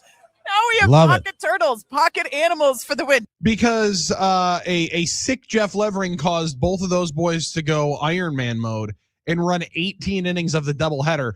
And as I'm looking at the doubleheader day and saying, all right, 1 o'clock start, 6 o'clock start, nice big old gap there in the middle. Well, when one game runs over 3 hours and 15 minutes, it felt like in the first, they only had a good hour and a half break. before they queued up game number 2. That was a good run for those two boys and phenomenal ability to be able to hold off through the second leg of that doubleheader, which, turned out to be a lot more of Michigan and Arizona than a game that you'd want to stay up for. 877-794-1973, your ticket to the NicoletLaw.com talk and text line. Your chance to share your game balls and kicks with thousands of smart, good-looking listeners around the area and on the YouTubes. Janny and Appleton, soft kick to the balls for Brandon 41 Sproat. years old. There's two cities I do not like playing in right now. And that's Milwaukee and that's Memphis. He looked really good until he didn't. Hope he can dial it in. Also, not sure if it was all his fault. His defense didn't do much to help him out. Still awesome weekend for the crew. Yeah, Brandon Sproat had a good bounce back start, and then they try to squeeze another inning out of him. And one too many. The Royals in that game on Saturday, the second game, they just outbrewed the Brewers with a bunch of 2-out hits.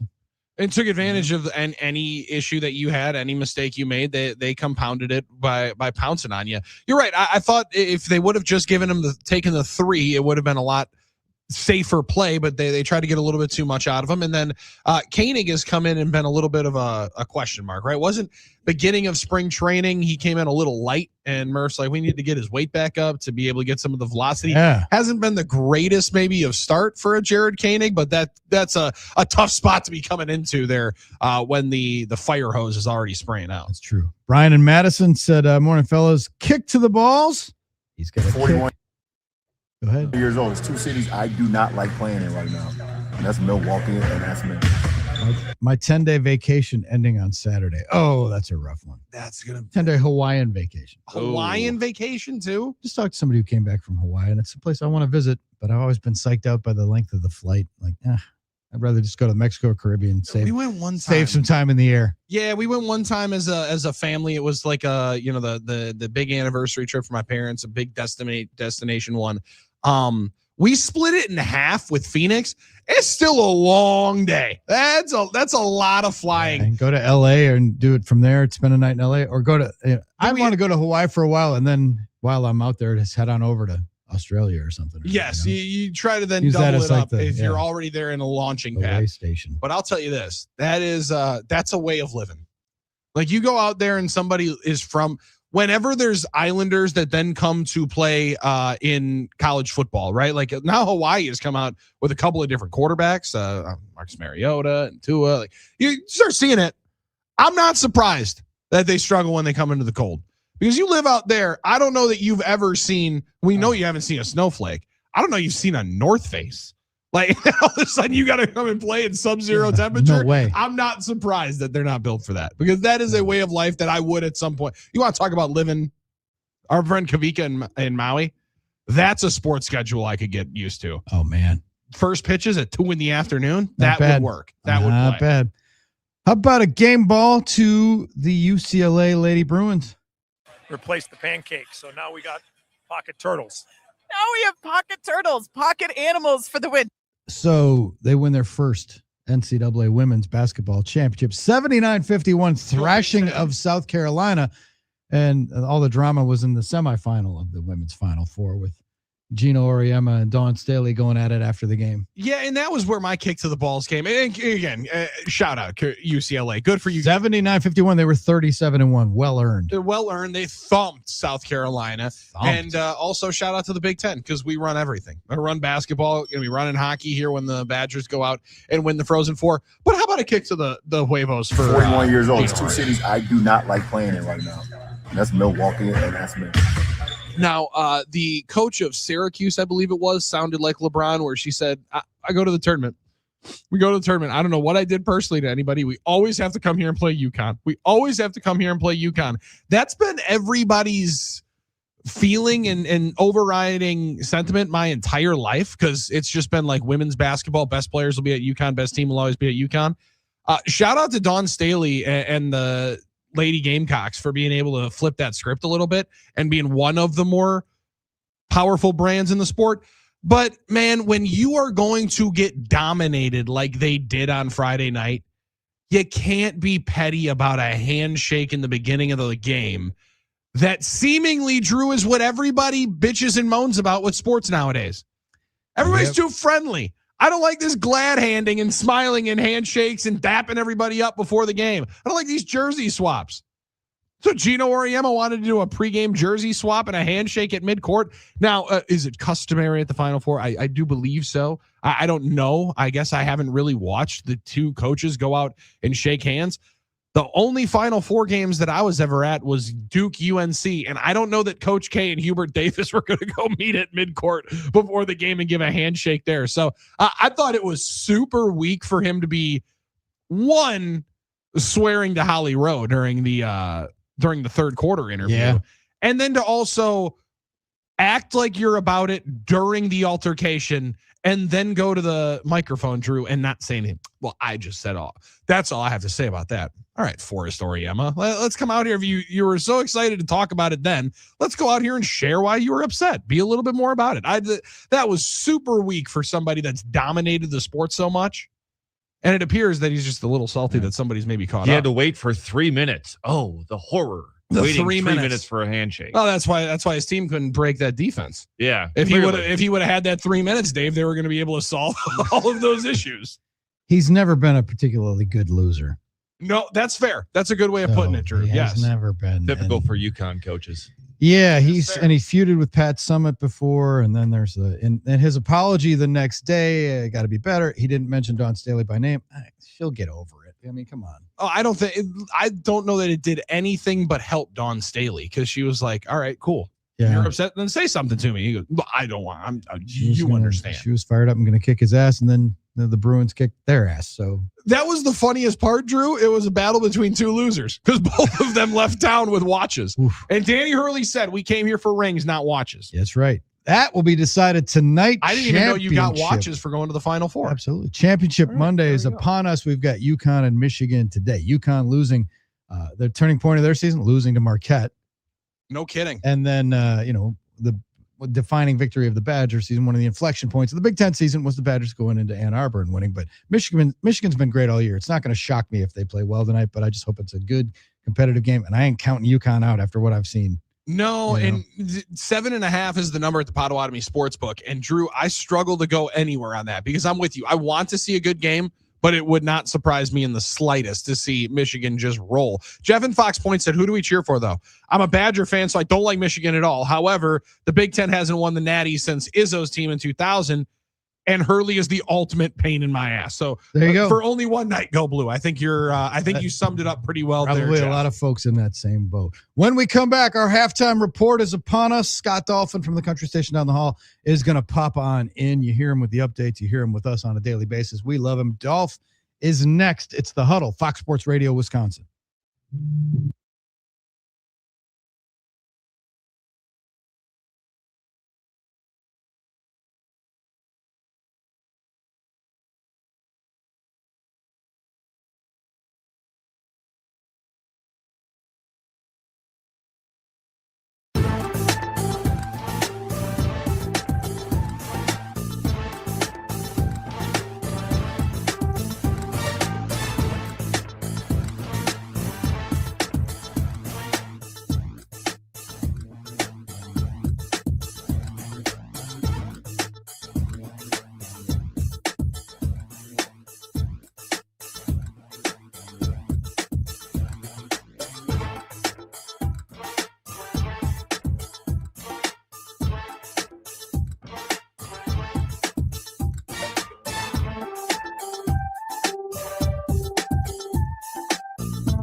We're huddled up on a Monday in the good land. Drew Wilson, Bill Schmidt, Dave Gasper in for Armin Sarian. And we welcome, since it's halftime, our pal Scott Dolphin from the country station down the hall.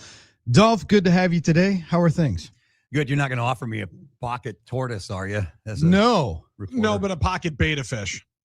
A pocket anaconda. We used to have beta fish. When the kids were little, we got the big fish tank, and nobody told me that beta fish are actually alpha fish when you put them in with goldfish. I came home one day to this goldfish, like rudderless, going around in a circle because just floating. His dorsal fin was gone. See, beta fish, man. It wasn't even a beta fish that did that to my beloved Dorothy when I was 6 years old. A trauma that never it changes. My sister came back from a birthday party with a couple of goldfish. And I had one that was named after Dorothy from Elmo, right? Because little 3-year-old.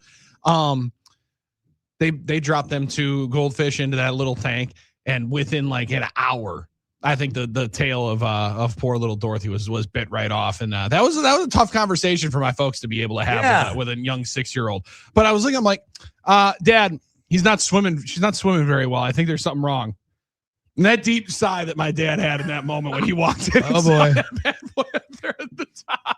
I'll never forget that. He's like, oh, this is going to be a tougher Monday than I was anticipating. If nothing else, Billy, you learned how precious life is at a young age. That's true. It can be taken away from you in the blink of an eye. And now you're doing butterflies. Yeah, and now that's going to be our new life. We just got a butterfly house. So we're gonna raise butterflies, and we're gonna learn something here probably in about five weeks, Dolph. It's going to be a little bit tough when that caterpillar, unlike in the Very Hungry Caterpillar, doesn't go back to the little caterpillar on the leaf right there at the end of the book. Yeah, butterflies are fascinating. I always love going into the butterfly room down at the Milwaukee Public Museum and just hanging out, and they're all landing just on you and stuff. All over the place. And he's all about them. He's like, do you think that they'll like it if I catch them in my net? As long as you let them go, buddy. But then they're going to fly back to me, right? Well, I don't know that I can promise that one. Not sure I can promise that one, but we can hope. We can pray. I'm not really up on butterflies that much. I know the monarch, right? Because their story is fascinating. They come here and then they go all the way back to the same place in the mountains in Mexico every single year. They're cruising. They're cruising. And there's a number of different places. Like even in Greendale, they got a little butterfly habitat that they have there. So there's a lot of different places that they'll find those beauties around here. Well, it's good that your boys are going to be learning about the circle of life sooner than later. Very quickly. It's different than Disney movies teach you every single time too, because somebody the circle of sports. Dolph, we've lived through this before with Brett Favre and Aaron Rodgers. You've been here for those divorces, and now we're headed that way with Giannis. It's we're coming to a fork in the road. And what are you rooting for? You know what? I'm just rooting for it to be over, Drew. To be honest with you, because if anything good has come out of this, is we're certainly prepared for whatever is on the way. Yeah. It's not like what you traded him, this has just been ugly and messy for a while, and so at least we know pretty much what the final result. Which is funny because you talk about the signal and the noise, and a lot of this reason that we're sick of it is because of stuff that's been churning without comments from the Bucks or from Giannis. Yeah, good point. Pretty much. Yep. So they're paying for that. But now it's getting close. Deadline spur actions. We're getting close to some kind of resolution this summer, right? Yeah, absolutely. Yeah. I get the Bucks, especially not wanting to play them. Why would you? I mean, you want to be able to get the most back for your buck here. Billy didn't get the reference, but I'm like, has Giannis made the complete heel turn transformation from Buddy the Elf to Gordon Gekko? See, you'll get the Gordon Gekko reference because of Wall Street, the movie. But maybe the best villain in movie history. Cold and calculating and just all about, the money in the business. But I can see they're both sides. Like, you can be mad at both sides. Who's right? Like, the Bucks have done everything they could for Giannis and more in terms of, his family and supporting him and, doing the things he wanted and trying to keep him happy and giving him a store in the hotel and all the stuff that they've done. Putting all of his brothers, are all of them on the team? All the brothers, or is there another one? He's got two. Two of them on there. Two of them on there. And so, but on the flip side of that is Giannis has been very consistent. All he's ever said is, I love Milwaukee. This is home. I want to stay here, but I also want to win. The only thing he doesn't like about this situation is the Bucks roster. But he has not wavered and been hypocritical. He has always said, I will stay here forever as long as they'll have me, and we have a chance to compete. And I don't know if that's not what's in the cards. So that team is not here right now. No, it's probably not coming in the next year or two. And the only way the Bucks can probably survive, and maybe we look at it and they should have traded him a year or two ago. Or and I think that's the tough part of it. You know, we say that we're callous to it, and we've seen it, experienced it a number of different times. The tough thing is maybe we haven't learned the lesson, because I think you could point to like the Seahawks winning the title this year in the NFL. What move did they make that the Packers were potentially going to make a couple of years ago? Traded their Super Bowl winning quarterback to the Denver Broncos, got 3 first-round picks, and that was the year that it felt like Rodgers was gone mentally, but physically you knew you could still keep him and try to develop with the young roster. I think that there's a fair argument to be made the Bucs should have moved on a year ago, but it makes it easier now for everybody and a lot more palpable, because he's just not the same player he was, right? Like, whether or not he can still be, and I totally believe on any given night, he can give you 30, 15, and 10 like anybody else in the NBA, better than most other ones, but he's been hurt so much and so often later into the year that I think it's just the extra year this way. It might hurt your return, but I think it also helped ease the pain of the divorce that's ultimately. And I guess that's why he wants to go to another roster, I'm assuming, to be part of maybe another, big three like they had in Miami, where he can win another ring, because clearly it's not going to happen here. I mean, they had a losing record without him. With him, with him and without him. Are you saying it's like that Toby Keith song? I'm not as good as I once was, but I'm as good once as I ever was. Yeah, there you go. Was. Yeah. Well, and I mean, we're talking about LeBron. Like he seems like he can on certain nights give you that as well. But like Giannis, and we had Troy early on in the YouTube comments say he just can't be the lead anymore. And I think there's some fact to that. I think he does probably need to go somewhere where he can be 1A or 1B with the other star. And I don't know that you're ever going to be able to find that with the little bit of assets that the Bucks have right now. It's a pretty damn scary 1B if he's your very good 1B. I would say very good 1B. Absolutely. Speaking of LeBron, he's on our big screen right now. Did you see he also hates Milwaukee? Oh, Memphis and Milwaukee. Yeah, Memphis first and now Milwaukee. And it's funny because nationally everybody's caping up for Memphis. I know. They're crushing Giannis because it's like, look at that city with the history, and it's the civil rights history. It's a majority black city. How can you be slagging on Memphis? He's like, he doesn't like the hotel. I don't like the hotel. He even named the hotel by name, and he said, I don't like Milwaukee either. Although I assume the Bucks, they stay at the Trade, right? That's a pretty damn Trade, and they have a whole NBA floor with the special rooms with the high ceilings, high showers, high toilets. I don't know how you can special beds. Sounds like what I need. By the way, what do they got? What do these guys do in these cities? Yeah, that's what you need, Dave. Yeah. You need the big bed. Door dashing.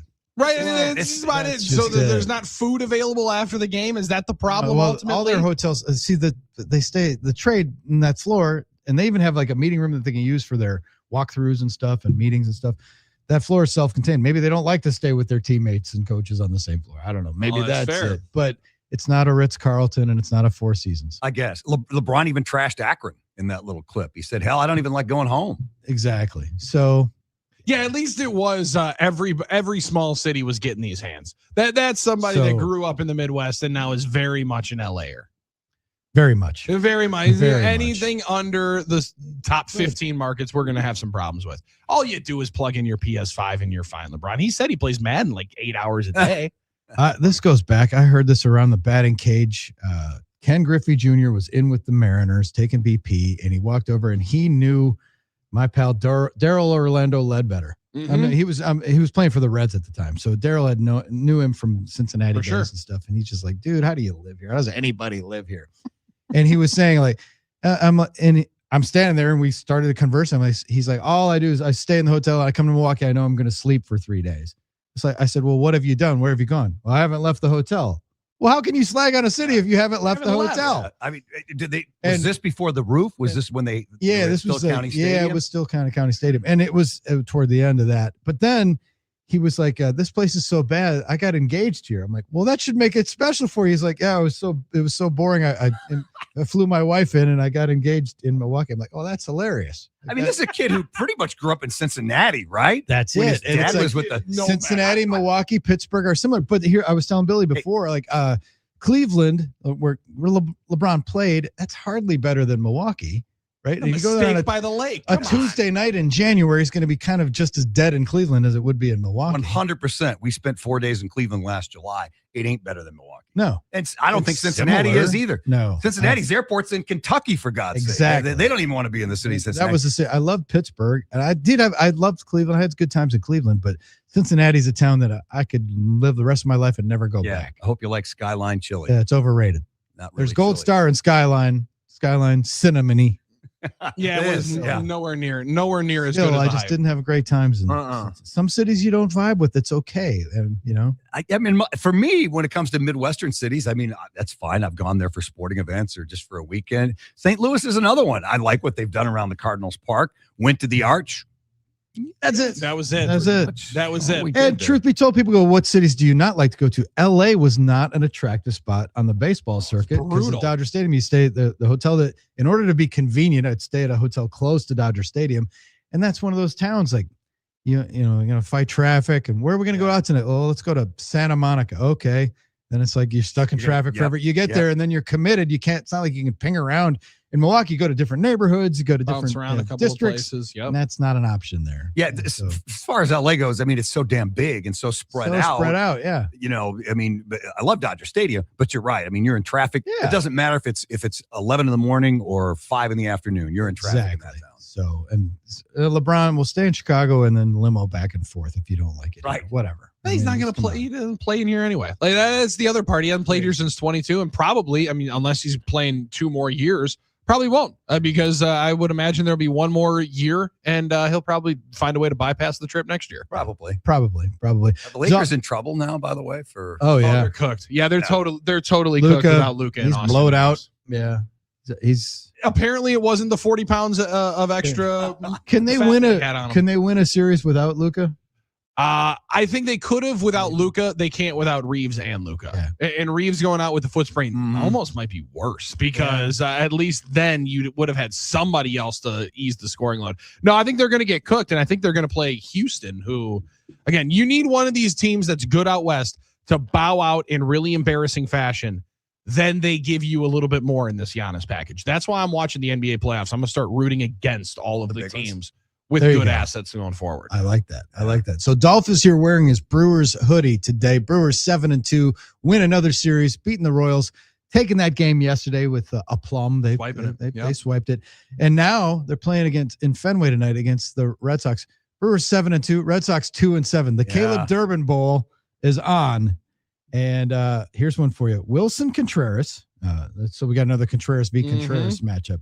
Wilson Contreras, Caleb Durbin, Andrew Monasterio, and Isaiah Kiner-Falefa have combined to go 8 for 70 at the plate for the Red Sox. That's a 114 average. Ouch. With a 171 slugging percentage, 1 home run, and 20 strikeouts. Yeah, thank God it's early, right? Woo. That's good trip through your... Caleb Durbin, I don't think had a hit going into the weekend. Did he get a hit this weekend? I don't think he did get one. He got one He got one on Saturday, so he is officially on the board. But they got run through by the Padres pretty good there yesterday, and then he was 0 for again yesterday. Brewers will miss Ranger Suarez. I don't know if that's a good thing or a bad thing though, because he didn't make it through the 5th yesterday. So, but you just keep winning series, man, and that's it's early, but that's what they're doing. Kyle Harrison has been a find so far. Get some more interleague play. Brewers are just dominating this. What was it? 9 of their last 10 interleague series. Yeah, they've won. That's impressive. Really, really impressive. And go for it again. That pitching matchup tomorrow night is going to be pretty appetizing. Yep. It's against Crochet. That's hard to beat. You just mentioned interleague play, so it's been all interleague, I guess. Yeah, Brewers are the first 24 games are all against American League teams. Yep. Wow. Yeah, they're stacking this in a little bit. There's a method to it. They want to play these interleague series early because then if you miss a game, you got time to reschedule. Okay. Because they've been pinched. Like if you play an interleague series in September and it rains, then we're gonna have to tack on another game. Kind of. You don't want to have to go back to Kansas City for a Monday night. A little bit, yeah. That's kind of what they're doing because that makes sense. Have less chances. That's kind of what they're doing. They don't want to go there in Kansas City on a Monday night when the Chiefs are playing. Right. On the way out, Dolph Championship Monday, the Big Ten tournament, our Big Ten final didn't come to be, but did we underregard how good Michigan's been all year? They've been dominant. I mean, especially when you do it without your best player who goes out in the first half and they still just run all over Arizona. I think I took Illinois and I think I took Zona in that one. So I'm probably the wrong guy to ask who's going to win tonight, but you got to go with Michigan, don't you? Based on what we've seen, yes. but the heart of a champion in Connecticut. Somehow, some way. I just hope it's a good game, one for the ages. But unlike the women's game yesterday, which was a little early. No kidding. Ugly. Hey, Big Ten, right? Yeah. Yeah. UCLA. Let's go. Big Ten. You've got your support on here today. All Michigan out in the blue and gold, right? Let's go. Yeah, right. You got the maize and blue. Brewers, maize and blue there. That's true. Yeah. I just I don't know if Arizona was over-regarded or they just had their one bad game, their one bad night. But you're right, to lose a key guy like that and roll it up. Yeesh. I think it was a bad matchup for them. They had no answer for the big fella, obviously in the middle, and then they got a couple fouls. Kind of size, and then you start getting tense when you get down big early, and they just never came back from it. Yeah. I assumed they would. I thought, well, this happens all the time. They're going to get down 12-14. They're going to come back. They're going to cut it to 2 by halftime, but it didn't happen. Was one of the great things about this shift is that I can now legitimately sleep through and not have to worry about One Shining Moment, my least favorite song. Yeah, that's true. You're far out. I hate that. I hate it. I like the Yeah. montage, but I watch it with the sound down because the song sucks so bad. 7:49 though. We got to like that, don't we? Tip off tonight. 7:49. Brewers doubleheader. Brewers Reds will be over right when we get to it'll be perfect timing. I mean, I can actually stay up for the end of the championship game and still get 5 hours of sleep. It'll work. It'll work.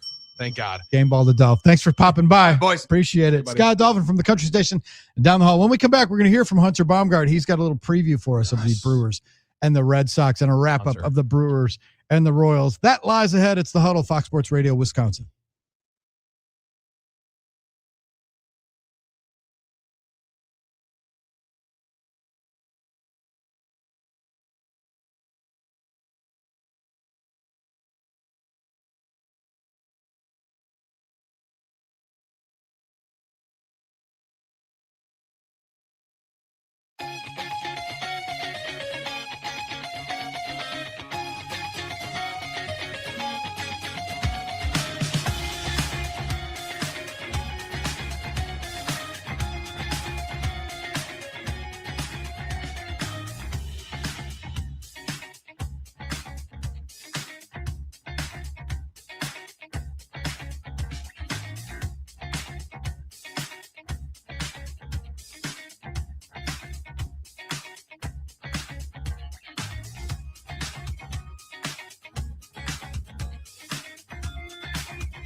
Huddled up on a Monday in the good land, Drew and Billy, along with Dave Gasper in for Armin Sarian, bringing it to you, 920 Milwaukee, 1070 Madison, everywhere in the iHeart app.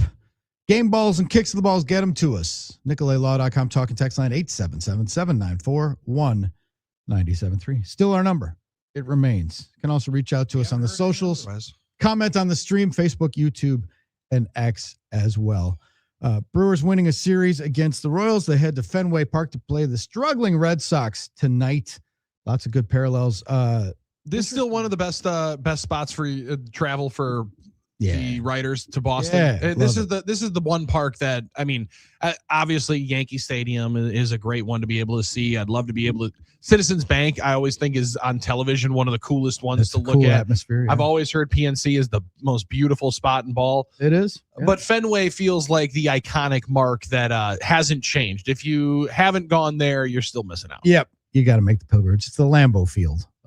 Our boy Spencer Williams is going. He'll be there. We're gonna have boots on the ground. All right. Spencer Williams is going to be boots on the ground out there in Boston. Fenway and Wrigley are, you got to check the boxes. Fenway and Wrigley for sure. Yankee Stadium, not the same. I was going to say, because it's not the same, but right? It's still pretty damn cool. So yeah, those are the ones. But Hunter Baumgart is our Brewers go-to guy. He usually joins us on Mondays and Thursdays. Got a little family thing. Got family in town, so he's going to join us tomorrow. But he left us with a little Brewers recap. David Gasper, if you would be so kind as to.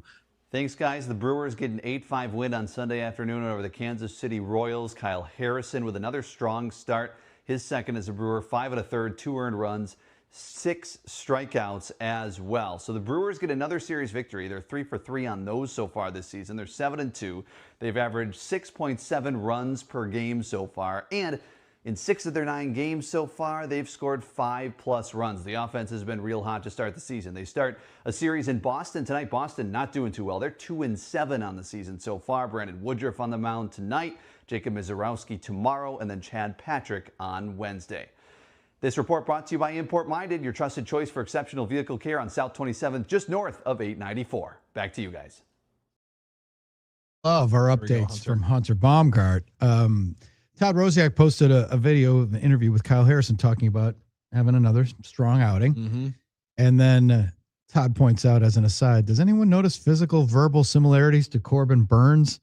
He mentioned that to Harrison after the interview. Harrison laughed and said his teammates have told him the same thing. Oh, wow. Okay. That's a good one to get draws. Vocally and just physically, there's a resemblance there. He's got a lot of confidence, and they showed the comparison yesterday on Brewers TV of where he's holding the glove, where he's starting the windup from.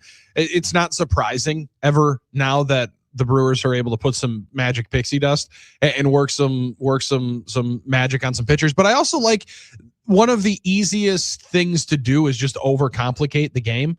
It appears, Drew, in all of their dealings with all of these pitchers, it's like, hey, do what you do best more. Yeah, let's get more of what you do best and keep. But we also want you to mix in this cutter that we've been using with some good success with other guys. But learn this one. Learn this pitch. Then you'll be all over the place. When Sprout gets that wired in, he's gonna be pretty good. I got a hot take on Brandon Sprout. Can we just get him maybe like one size up on the pants? That'd be good. All right. One size up. We got 1 hour left. We're going to break the tape strong on a Game Balls, Kicks of the Balls Monday on the Huddle, Fox Sports Radio, Wisconsin.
I'm Scott Dolphin. The Brewers beat the Royals 8-5 in Kansas City to take another series. William Contreras went 2 for 3 with the double and 2 RBIs. Gary Sanchez hit his team-leading third home run of the season. Kyle Harrison struck out 6 and allowed just 2 runs to get the win, and Trevor McGill notched his third save. The Brewers road trip continues tonight in Boston against the Red Sox. Brandon Woodruff on the mound for Milwaukee. Bucks basketball beat Memphis 131-115. Ryan Rollins led the way with 24 points. The Bucks will be back on the road tomorrow night to play in Brooklyn. Meanwhile, the NBA is investigating the Bucks over inconsistent statements regarding Giannis and his injury. The Wisconsin men's basketball team landed a commitment from overseas. Australian guard Owen Foxwell announced his commitment to Wisconsin, flipping his pledge from LSU. He averaged 11 points a game this past year for Southeast Melbourne of the NBL. And tonight's national championship is number 1 seed Michigan against number 2 seed UConn from Indianapolis. In women's basketball yesterday, UCLA won their first ever title, beating South Carolina. The Huddle is next. I'm Scott Dolphin from Fox Sports Radio Wisconsin. Good morning, Wisconsin, and welcome to the Huddle. I'm all for someone huddling if you have something to say. It's time to wake up and talk about the teams you love Everybody wake up! Everybody wake with the guys you love. It's just about getting the group together. I need you, you need me today. Let's keep touching each other. Let's make sure we feel each other. Let's make sure we smell each other's breath. Watch us on YouTube, Facebook, and X. You need 15 or 20 huddles to correlate with a number of cameras. Take the cameras off the field, and there'll be no huddles. Now gather around because it's time to huddle up. West left slot, 323 wide stick on 1. Ready, Bill for blitz. If it looks like man coverage, I'll check. I'll go 200 hit. You got to cut and crack. Now cut and crack. Red, right, 18 Bob on 1. Ready, cut him and crack. If you look at this play, what we're trying to get is a seal here and a seal here and try to run this play in the alley. We got what we got to do. All right? That's all we're going to board down to. Let's go out and kick the tail. All right? Hey, 1, 2, 3.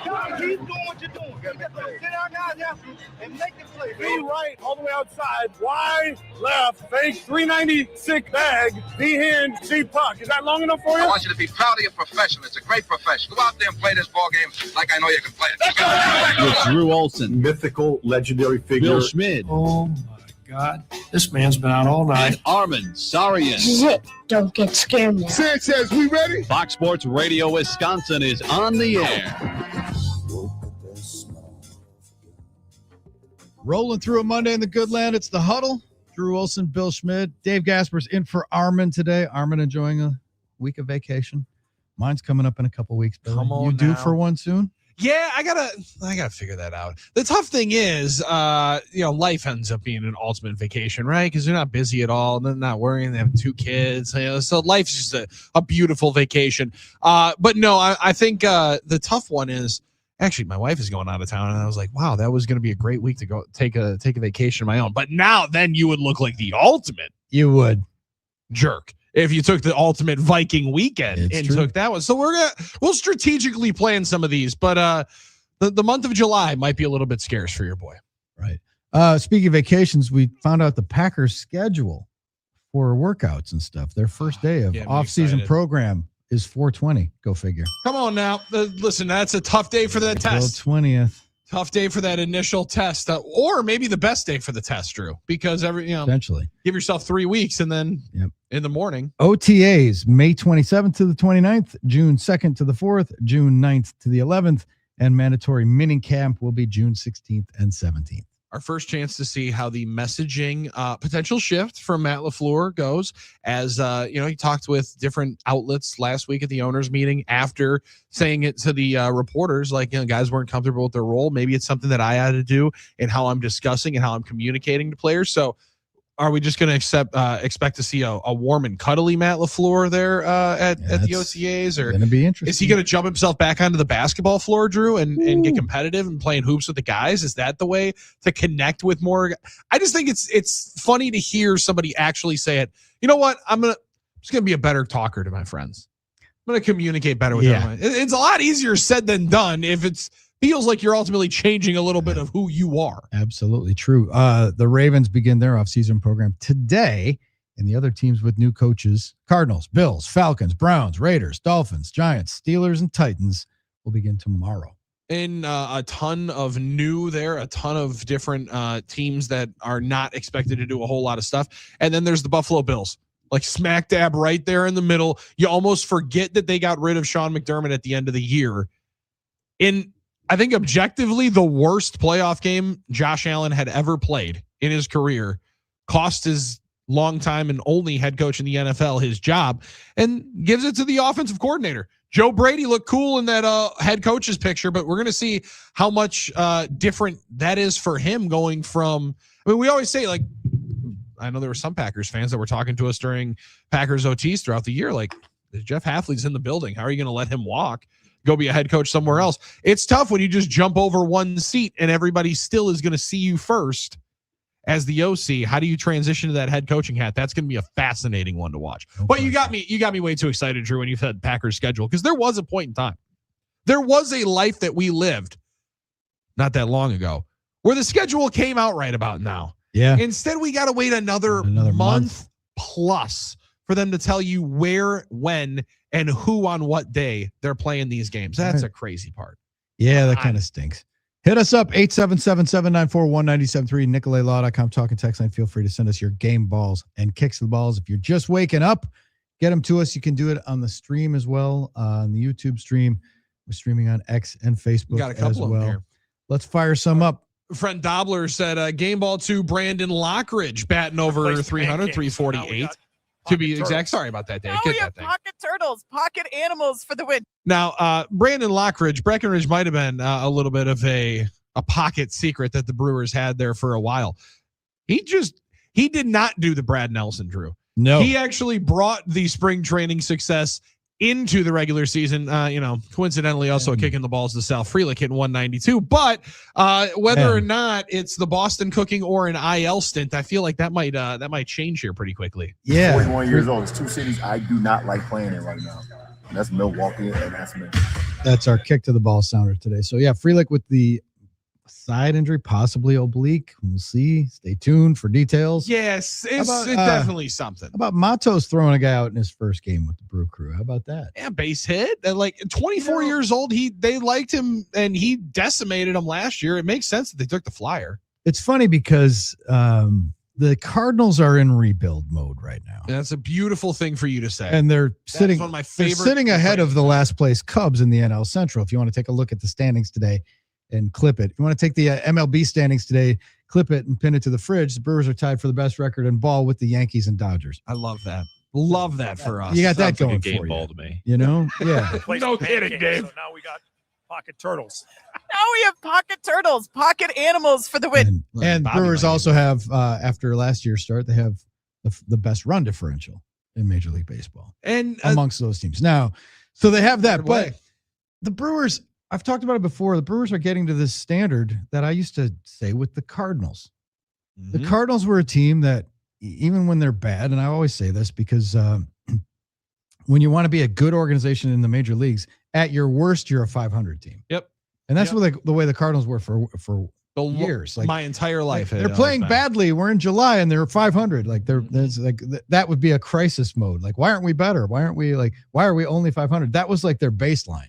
And in their worst years, they were still like had a winning record. They win 84 games. And that was a bad year for them. And one of the hallmarks of that was that, let's say you go in to face the Cardinals and Pujols and Molina are out and they're taking a day off. And then like they start Craig Paquette and David Gasper and those guys combined to go 5 for 10 with 8 RBI and they kick your ass. 3 doubles and they run you. The Brewers are doing. You put Matos in, he throws a guy out and helps win. It's just whoever it is.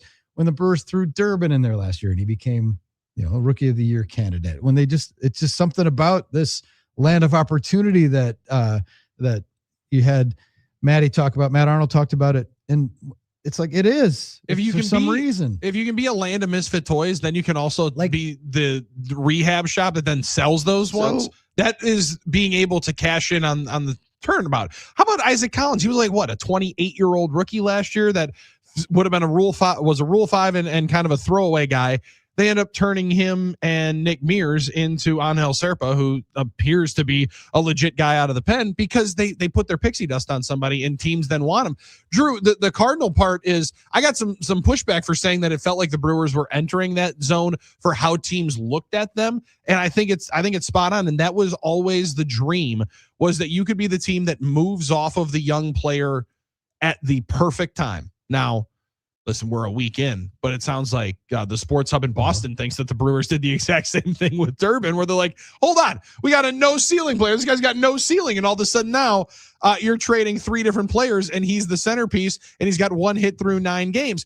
It is it's a great spot to be. And it's one of the reasons why you and I were talking about it last week, of them being like, I think unequivocally so, one of the top 10 organizations in all of sports, because of their player development, which in baseball is going to be the most important part when you don't have money to be able to spend and buy. They can't take credit for developing Gary Sanchez. But Gary Sanchez last year with Baltimore hit 5 homers. He's had like 11 at-bats and has 3 this year. Mm-hmm. Now, granted, he's comfortable. He was here in 2024 and had a decent season as the backup that year. But it's like he's something about Milwaukee. Like, how about that dude? 5 home runs all last year and 100 plate appearances. Like, give him a tenth of that, and he's got 3 bombs. And it wasn't. You're right. There wasn't just like a total lack of opportunity there in Baltimore. He got to play a little bit, but it is. I don't know if that's all scouting. I don't know if that's the empowering of players. I don't know if Murph gets all of that credit, but he does a really, really good job of being able to deflect. And it's pretty unique though, because it felt like Counts was going to be the one that when he left, and he was going to pluck different coaches away, that you were going to see a noticeable impact. And obviously he grabbed Quentin Berry. He wanted to take Murph, and you were able to keep the rest of that coaching staff intact.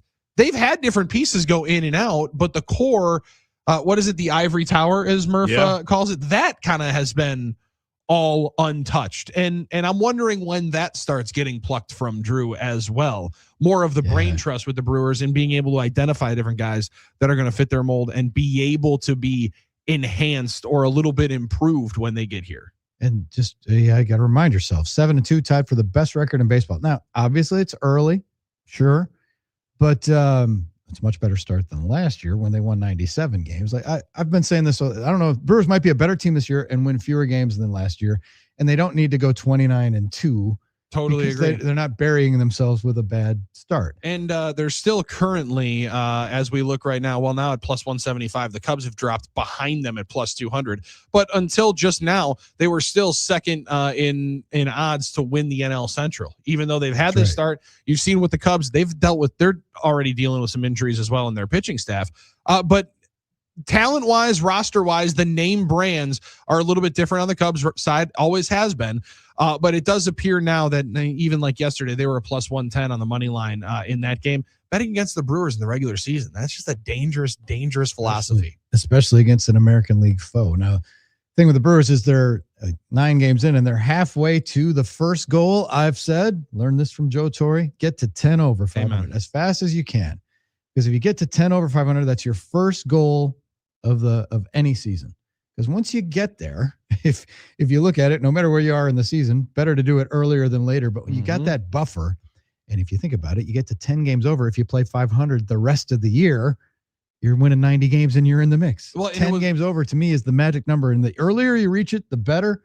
Give yourself that buffer. But getting to 10 games over 500 is like, it's the only regular season goal you really have. The easiest benchmark to have, yes. Yeah, to me. And I think like last year, there was in that Cubs series in June, they were teetering with like the 10 games back mark. And that would be the other one. Like if you're looking at it from a negative side. That's brutal because you got to put that. You got to stack 3 series together to get yourself back into then you the mix. It takes you so long to dig out of that. And that's what I'm talking about. Get the 10 over, provide yourself that buffer that you can just ride out. Like a good...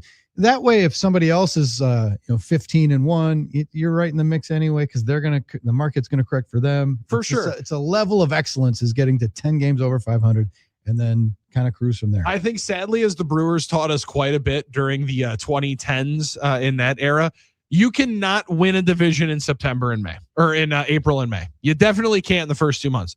sure as hell can lose one. Like we've seen the Brewers lose a lot, but we've seen them have incredible starts before and not be able to hold on. But this one's just a totally different beast. But the Brewers were underwater in late May last year and then caught fire. But you don't need one of those historic runs. No. You don't need to go 29-2 or whatever the hell it was. So hopefully they've baked that in. And like I said, so they win. Let's say they win 94 games this year. And it's not as good. Well, I think they're as a team they might be better. The division's better. Like Pittsburgh's not a Well, that's the other thing. Now maybe it is just the Connor Griffin boost that they ended up getting. And I'll tell you, I have felt good for other groups. I felt really good for those people in Pittsburgh enjoying that opening day that they had with Griffin after they announced the contract. They had a big first inning. He goes and plates a run and scores one as well. It always also helps when you have them on the money line at the Potawatomi Sportsbook -130. Makes it a lot better. But you can tell Murph has said it a couple of different times over the last couple of years. Everybody in the division is trying to get better. The Reds have signed different players every single year. The Pirates actually spent money for the first time in my entire life. And the Cubs have added more now and operated like the big market, big budget team that they are for the first time probably since they won the title, right? Like they have been kind of nickel and diming their expense reports, Drew, since 2016. And now they're looking up 10 years later, and it's kind of passed them by, the best division foe. And I'm excited. I love being able to clip the fact that you can sit here at 7-2.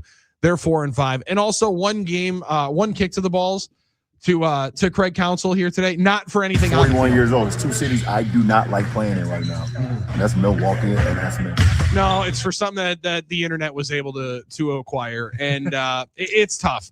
I think we've all been there when we maybe had our first shoe. Now, sadly, when I had my first shoe, it was actually my third one, but the first long time. We a lot of times are doing that in the privacy of a friend's basement or out at the park for powder puff football practice. And instead, he was doing it at Progressive Field or whatever the heck they're calling Jacobs Field nowadays.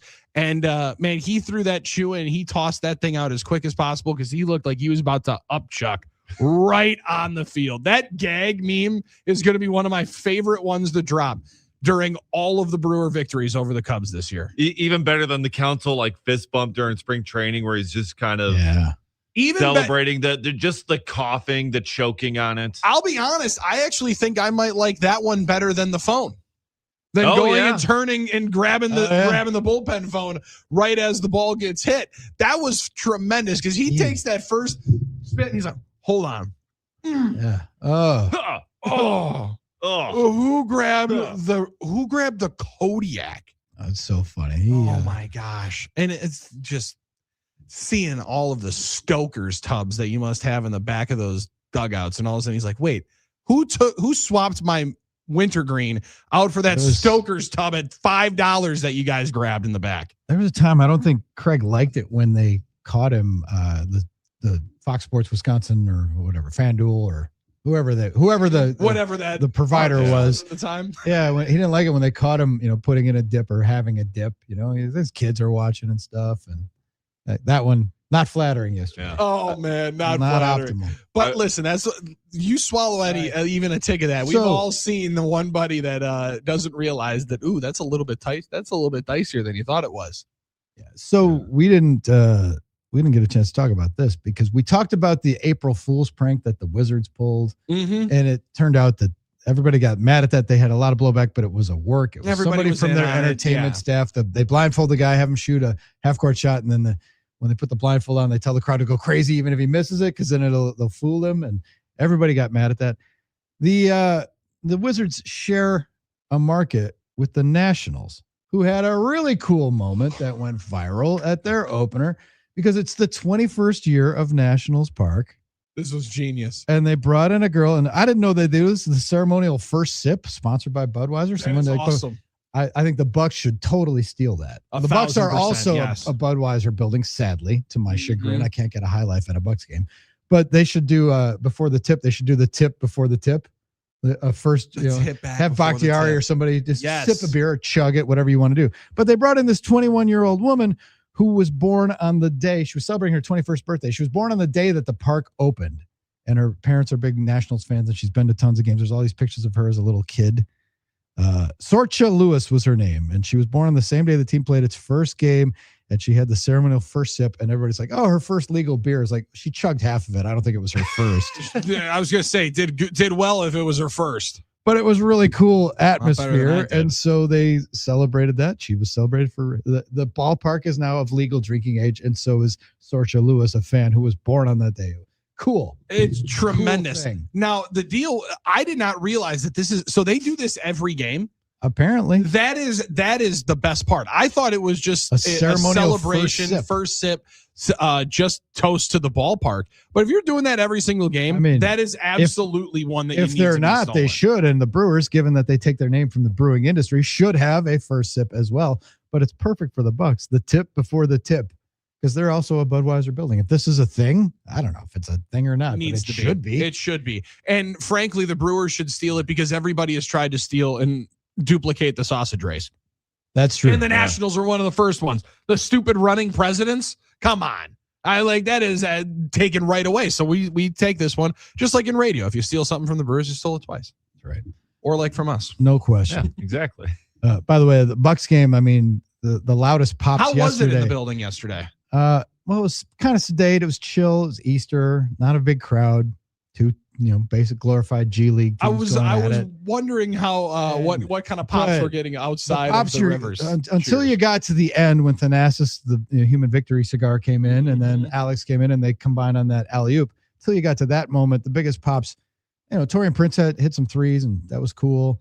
But the biggest pops, as always, were for the Bratzuka and the Gruber Law Office's T-shirt toss. That tale is old as time. And that sounded like the Beatles had taken the stage, right? It's like they're throwing T-shirts. The Bratzuka is one of the crazier ones. Oh, and they also have the 32 degree. They actually put up the nice jackets. Yeah, they're nice jackets. But yeah, that was it was sedate, chill, but it was a fun afternoon. It's a good afternoon at the stadium. Yeah. Sadly, we only get one more of them, and it's going to be there might be a lot more of those Sunday specials going forward if the big fella does exit stage right. No doubt. Going to be a lot more of those Sunday matinees. All right, still time to get us your game balls and kicks of the balls. This portion of the Huddle has been brought to you by Orthopedic Associates of Wisconsin. We love those guys.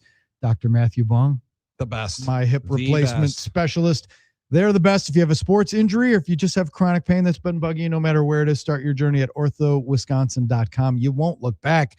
They're the best in the business, world-class care right here at home from the people, first-class facilities, first-class surgeons, cutting-edge technology, and they will make your experience as positive as it can be. Check out orthowisconsin.com, Orthopedic Associates of Wisconsin. There is a difference. All right, we got to get to who's hot and who's not. We'll get to our superhero of the day. That all lies ahead. You're listening to The Huddle, Fox Sports Radio, Wisconsin.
Rolling along the Huddle, Fox Sports Radio, Wisconsin, 920 Milwaukee, 1070 Madison. iHeart app, always with you. Podcasts available everywhere podcasts are available. Apple, Spotify, iHeart app. Of course, you can also stream us, YouTube, X, Facebook. Those are archived. Best part about YouTube as well, you join in progress. You can just back it up live. It's like a live rewind. Yes, it's indeed. your TiVo for the Huddle every morning. It's pretty cool. Time for Who's Hot, Who's Not, brought to us by Donovan Jorgensen Heating and Cooling. And Billy, a lot of people to choose from on this one. Yeah, well, and maybe I have to rethink because Jeff in Milwaukee did say Caleb Durbin actually has 2 hits in 8 games, Billy. So I don't know. Maybe I need to throw him in the hot category with his 2 hits in 28 at bats with our friends from Donovan Jorgensen Heating and Cooling. But how about this one, Drew? Sophia Minert yesterday put this out with Kyle Harrison. We touched on it a little bit, how nice he's been to start.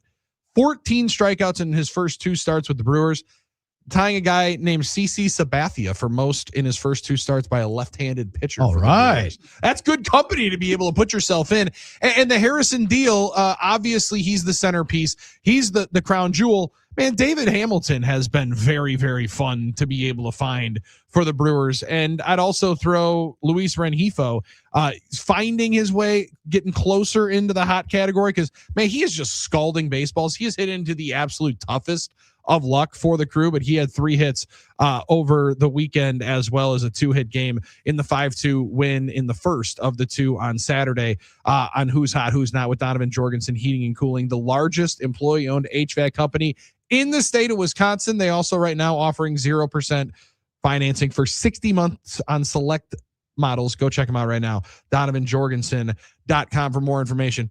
Let's be honest, it definitely going to be the Bucks crisis management mode for the next 3 to 4 months. We're going to have a lot of conversation, a lot of frustrated fans, but I do think, Drew, as the Giannis conversation and the interview that he did with the local reporters on Friday night, if I'm available to play, as he said, but I'm not in the game. I'm available to play right now. I'm available.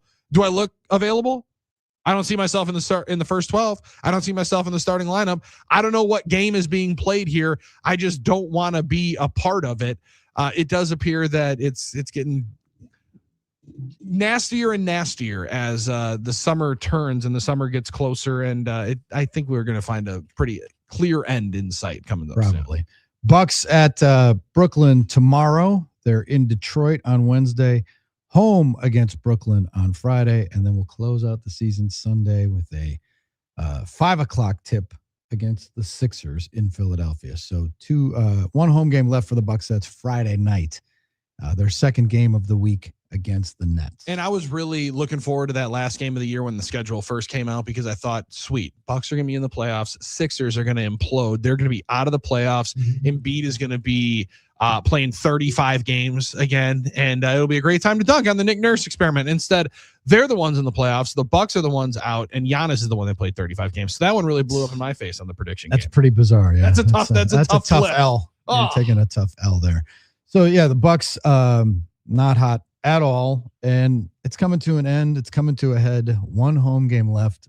The vibe I was getting yesterday when the Antetokounmbros went into the game. To me, it's like, all right, just give them a quarter. Start them. Let them get a run. Start all 3 of them. Fun. Give them a quarter together. Then sit Giannis, put him in bubble wrap, and if that's the farewell, you're giving him one last chance to put on that uniform, work up a sweat. He's been working out before games. Out there working and posting pictures of him during his workouts. Jim Ozarski's known Giannis since he was 18. He's like, I've seen him look worse in warmups when he was coming back from injury and just in general when he's trying to play through stuff than he looks right now. That's why Friday night would just make so much sense. And let it be known, hey, he's going to Giannis will play on Friday, and I would do it by Wednesday and let people go and flood the arena and try to compete with a Brewers crowd that I imagine is going to be pretty intense coming up on Friday. For sure. It's less important now. If that's Giannis's last game, it very well could be. It's definitely going to be, it'll be the last home game for what we know now as FanDuel Sports Wisconsin. Like, where are the Bucks going to land on TV? The Brewers ended up being a ward of MLB. Oh, that's a good question. Where are the Bucks going to be? Like, they might end up with an over-the-air 18-24 situation. The NBA teams aren't as, the local TV revenue is nice and all, but they're not as dependent on it. Not at all. No. They're really not.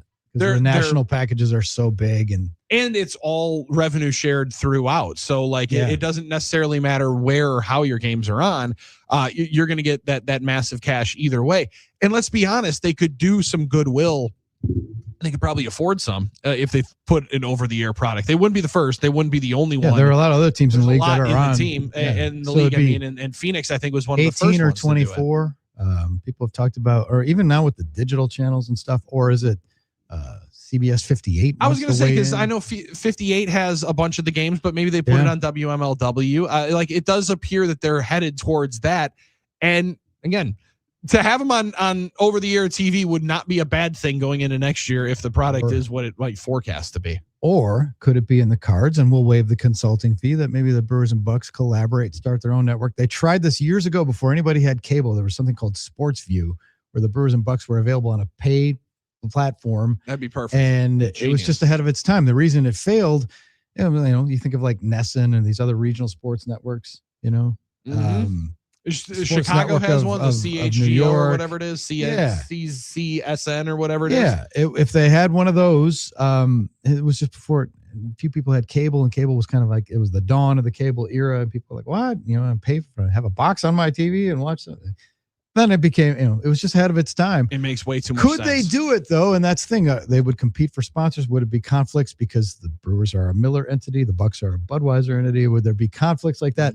I mean, Gruber already pays for both. I was going to say. So if you have one network, are they both losing revenue on the Gruber deal? Like, for instance, if they had to share that with a network, I mean, it works in other markets. It might work here, but I don't know if that's in the cards or not. I doubt it. We could get Northwestern Mutual. We could get American Family. We could get all the big heavy hitters. We can get all of them onto one spot, and then all of a sudden just call it Fox Sports Radio Wisconsin. Potawatomi, George, right here. Yeah. We'll broadcast the game. Yeah, absolutely. So maybe that suggestion will spark something, and we'll be deemed superheroes. If not, now we're talking. Our superhero of the day, brought to us by our pals at Current Electric. Oh baby. Well, and they could have been superheroes for our friend Aaron and Fondy, who said, kick to the balls to my sump pump for failing on Saturday morning. Oh, caught it in time before the basement fully flooded. However, I don't know if it was just the water or if it was an electrical issue, but generator is going to be a hot item coming up as springs is sprung with all the storms and baseball, Drew. You got to go all check week out that this thing. week, basically a chance of rain, like, heavy rain. We're already saturated. So that's good. If you lose power, oof. It's going to be tough. Make sure that you not only save that food and medicine in your fridge, but that sump pump in your basement continues to run. Go to callcurrent.com, Get a free assessment for the home generator, a free home generator assessment at callcurrent.com to make sure your house is ready for it. The other superhero I had, guys, was now the picture feels like he becomes even more of a superhero, but Joe Adell, outfielder for the Los Angeles Angels of Anaheim, who play in Orange County. Drew, he had himself a superhero-like effort in a 1-0 victory over the weekend, where he robbed not one, not two, but 3 homers. Oof. And the third of which my man leaps actually into the stands, into row 1, catches the ball, stands up, and K_Cross or Kraus on Instagram got the coolest photo of all time as he's standing up holding the glove, and the entire stadium around and the people in the front row are like, wait a second, is this guy literally in my lap after he just caught a home run to save the game? Ridiculous game. And I don't know that you're ever seeing that ever again, outside of like MLB The Show early days where you could scale the entire wall and rob the home runs. Or in the old Bigs game, I don't think you're seeing somebody rob 3 bombs in one game. That was wild. 3 robberies in a season is a good season. And he had it all wrapped up in one for the former 10th overall pick. So shout out Joe Adell. Doesn't seem like it's been the greatest career yet for Joe Adell. He had a big year last year, but that's a hell of a moment right there. Yeah, 10th overall pick, 1 spot after Keston Hiura. In that draft in 2017. And also I saw like they started officially tracking home run robberies in 2012. Until Joe Adell, no one had ever had more than 1 in a single game.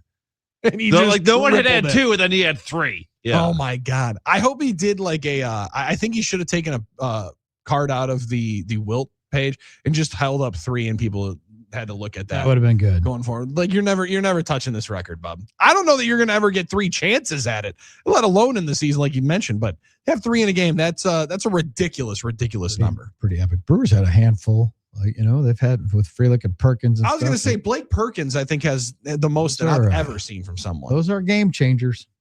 You rob a home run, that's a game changer. You and I have had this conversation. I think it's one of my favorites. I would rather have back-to-back doubles than the solo home run.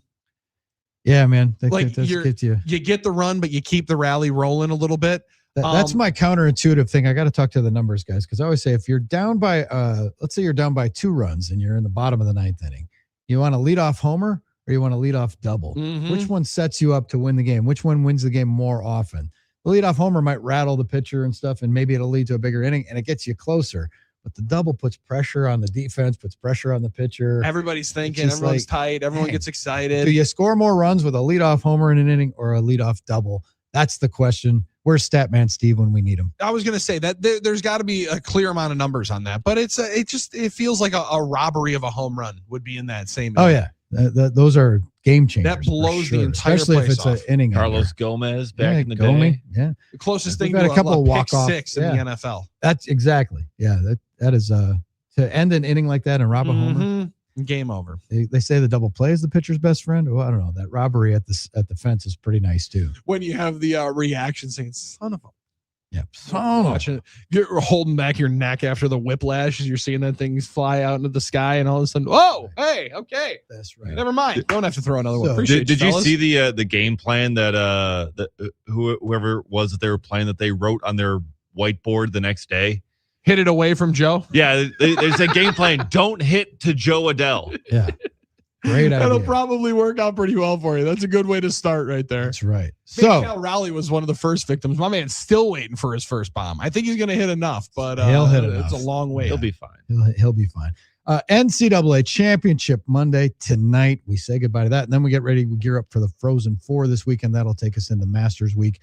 But NCAA Championship, Michigan and UConn should be epic. I think got a big injury, kind of like I was going to say some injuries hanging over for both teams. Yeah. Solo Ball. They said they think he's going to go, even though he was in a walking boot yesterday. And Lindeborg for sure. Yeah. I didn't realize, Drew, that you could just walk in, drop 2 triples down right after missing the first most of the first half and still be the problem. But he was phenomenal. That whole team. And Mara, we were talking about it with Dolph. It sure helps to be 7-4 in most situations for Mara. Nobody had any answer for him. It does feel like if anybody could, UConn could with their bigs inside to frustrate him a little bit. I hope it's a good game. You said it perfectly though. Be a game worth staying up for. A game worth staying up for. Be our espresso shot there at the 12-minute mark of the second half, and don't have me reading my eyelids. That is our mission. No question. All right, man. We're already to the finish line. 877-794-1973. If you got a last minute game ball or kick to us, because when we come back, we got a little wake and bake story brought to us by our pals at happyplacehemp.com. The code still exists. Huddle, 25% off. That's one you're going to find. Plus free shipping. Be sure and check out our friends at happyplacehemp.com. We'll be back to close up shop. You're listening to The Huddle, Fox Sports Radio, Wisconsin.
Time to close up shop. The Huddle Monday edition. Drew, Billy, Dave Gasper's in for Armin this week as Armin's in Vegas, enjoying some good weather and some wonderful restaurants and all the things that Armin does, looking for the best deals he can find. I was going to say, let's be honest. He's just trying to find the best deals and anything free, it's me and give him 3. The interesting thing about Dave checking in early with us, Drew, is he's now like Luddy is the ceremonial single guy that we all think of. However, Dave is also the single guy that we kind of forget about. So like him waking up so early with us, we're really cramping his style. So we apologize for what we're going to do, potentially killing the walk-up traffic for the next couple of days while you're in here with us. It's all good. There wasn't much walk-up traffic anyway. Well, with that attitude, come on. With that attitude. Come on. We got to be confident in the box. Well, we were trying. I mean, Luddy and I were hitting the town over the weekend, and, we're trying to make some effort. So. I felt terrible. I got the text, Drew, on Friday night from Dave, said, hey man, you want to meet Luddy and I downtown? And I was like, I took the deep sigh, and the realization of just how old you get, how quickly you do. I was like, brother, I would love to. I need like 3 days to prep my body now. When those kids are going to wake up no matter whether you go to Joe Cats for 1 or 5 or not. 100%. And one is not enough, and 5's way too many. So, well, let's be honest, not enough. I was going to probably go to the 9, and then I would be waking up before 9 in the same fashion. But it is I would prep with as much napping as possible in the house. Right. But I do need the little bit of build-up time. So next time this is going to go down where it's going to be a real send it in on a Friday night. I need to know by like Wednesday to start prepping my body. Because then by Monday morning, Drew, the hangover will start subsiding, I think. Yeah. See, I didn't have much lead up time either. I mean, I was just there with Luddy for the Admirals, and he's like, hey, after the game, you want to go? I'm like, yeah, sure. Why not? So it kind of came together last minute. But yeah, we're down there at Joe Cats, kind of finishing off the night. And me and Luddy are sitting there. The next thing you know, like bartender comes over and hands us 2 little shot glasses. She's like, oh, these are from these 2 ladies right over there. And we're like, oh, okay, thank you. Look take at the bearded boys out here. Come on now. And they were shots of water. So just straight up water shots. So it's like, oh, okay, cool. Yeah. A little something to break the ice. Yeah. Yeah. Well, that's what we thought. Then we see them get up. We think they're walking over. No, they just went out the door and they just left. Oh, man. They gave us water shots and then they just left. I want to know about how sad that is. That anecdote just made me sad.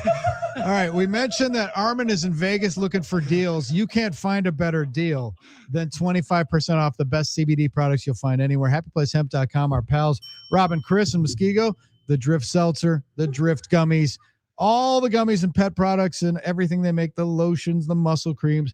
HappyPlaceHemp.com. If you use the code HUDDLE, you get 25% off and free shipping. You can't beat that deal anywhere. Place your order today. And Billy, what's our wake and bake story? I think we just heard it. I was going to say. I mean, I don't know how we're going to top that. Now that might be the ultimate dig that you could possibly have. I've been like rejected by women. Yeah. Who I've tried to talk to, and they've given me hey, where are you going? They've given me the Matumbo finger and said, "No, not interested. Yeah. Go about your business." But I've never had someone look at us. They go out of the way, send me a water shot, and then leave, and then dip. That is like usually if that's like a joke, like, oh, I'm just using that to get engagement. 100%. But that is a cruel troll. What's the opposite of aura farming that Gasper's doing here, telling us that? Yeah, we are no longer killing the walk-up traffic. That story is going to kill it. That's a brutal beat. That's not even the Armin cookie theories on a victory. That's where you think, holy cow, we're taking this thing right downtown. And instead, and it was a closing time situation too. Yeah, it was closing time, just a little bit before. And yeah, looking at us, they do a little wave, smile, like, hey. And well, maybe they missed out here, Drew. It was even more. Here, have a shot of water. You're done. We're going to walk out. Now meet us outside and we'll see. You guys just missed it. You guys just missed the hidden message. Let anyone know. He's like, hey, where are you going? And like, they just got in the Uber and left. Just kept going. Yeah, they just got in the Uber and left. They're just like, oh, let's have some fun pranking these guys sitting over here at the bar. Wow. So yeah, it was a tough go. It's a tough go, man. I feel bad. That's actually that actually hurts even worse. That's a cut deep. Oh my goodness. 877-794-1973. Basically, what happened was that was a kick to the balls. So Luddy and Gasper were on a team that just I do won. not like playing it right now. That's Milwaukee, and that's me. Yeah, I wouldn't like playing. They're on a team either. After that, they play on a team that it's the ninth inning and it's 18-2. Your team is winning, but you and Letty are the only guys that are offers. Oh God! Everybody else has been just raking, and you guys are thrown into a double play to end it. And it's holy cow! Only Phil on the talking text line. Yikes! Maybe you shouldn't have shared that. Yeah. Woo. But we have some other good texts before we get out of here. Yes, buenas noches. How about a good shout out from our friend Amy by the pool? Game ball to the UW River Falls D3 national champions in hockey for the women. Come on now, let's go. All right, let's you go. Got a relative on the team, or let's give that shout out. We always enjoy celebrating River Falls, but we talked leads about that into yesterday or last week, and it leads into the state of hockey more than anything, right? So like we've got the women's team on the Badgers, women at River Falls. That's why we need the Badgers to go and roundhouse North Dakota on Thursday night, get to the national championship on Saturday. And when you talk about drinking somebody out of beer, Wisconsin fans are going to do a lot for it. This whole grouping of Final Four teams, Frozen Four teams, there's always that group that boards the plane and says Vegas isn't ready for us. Yeah. I think these beer drinking hockey fans, that actually might live up to the billing of where Vegas might not be fully ready for the amount of Miller Lite they're going to run through. Badgers fans and North Dakota, whatever their nickname is, since they changed it. I was going to say no longer the Fighting Sioux, but something cool. Yeah, that's a tough day for the bartenders. I don't think they're going to be doing a sweet mixing of drinks. I don't think so. A lot of tapping. All right, doubleheader tonight. We got the Brewers and then the national championship game. We'll see you at 5 a.m. Peace.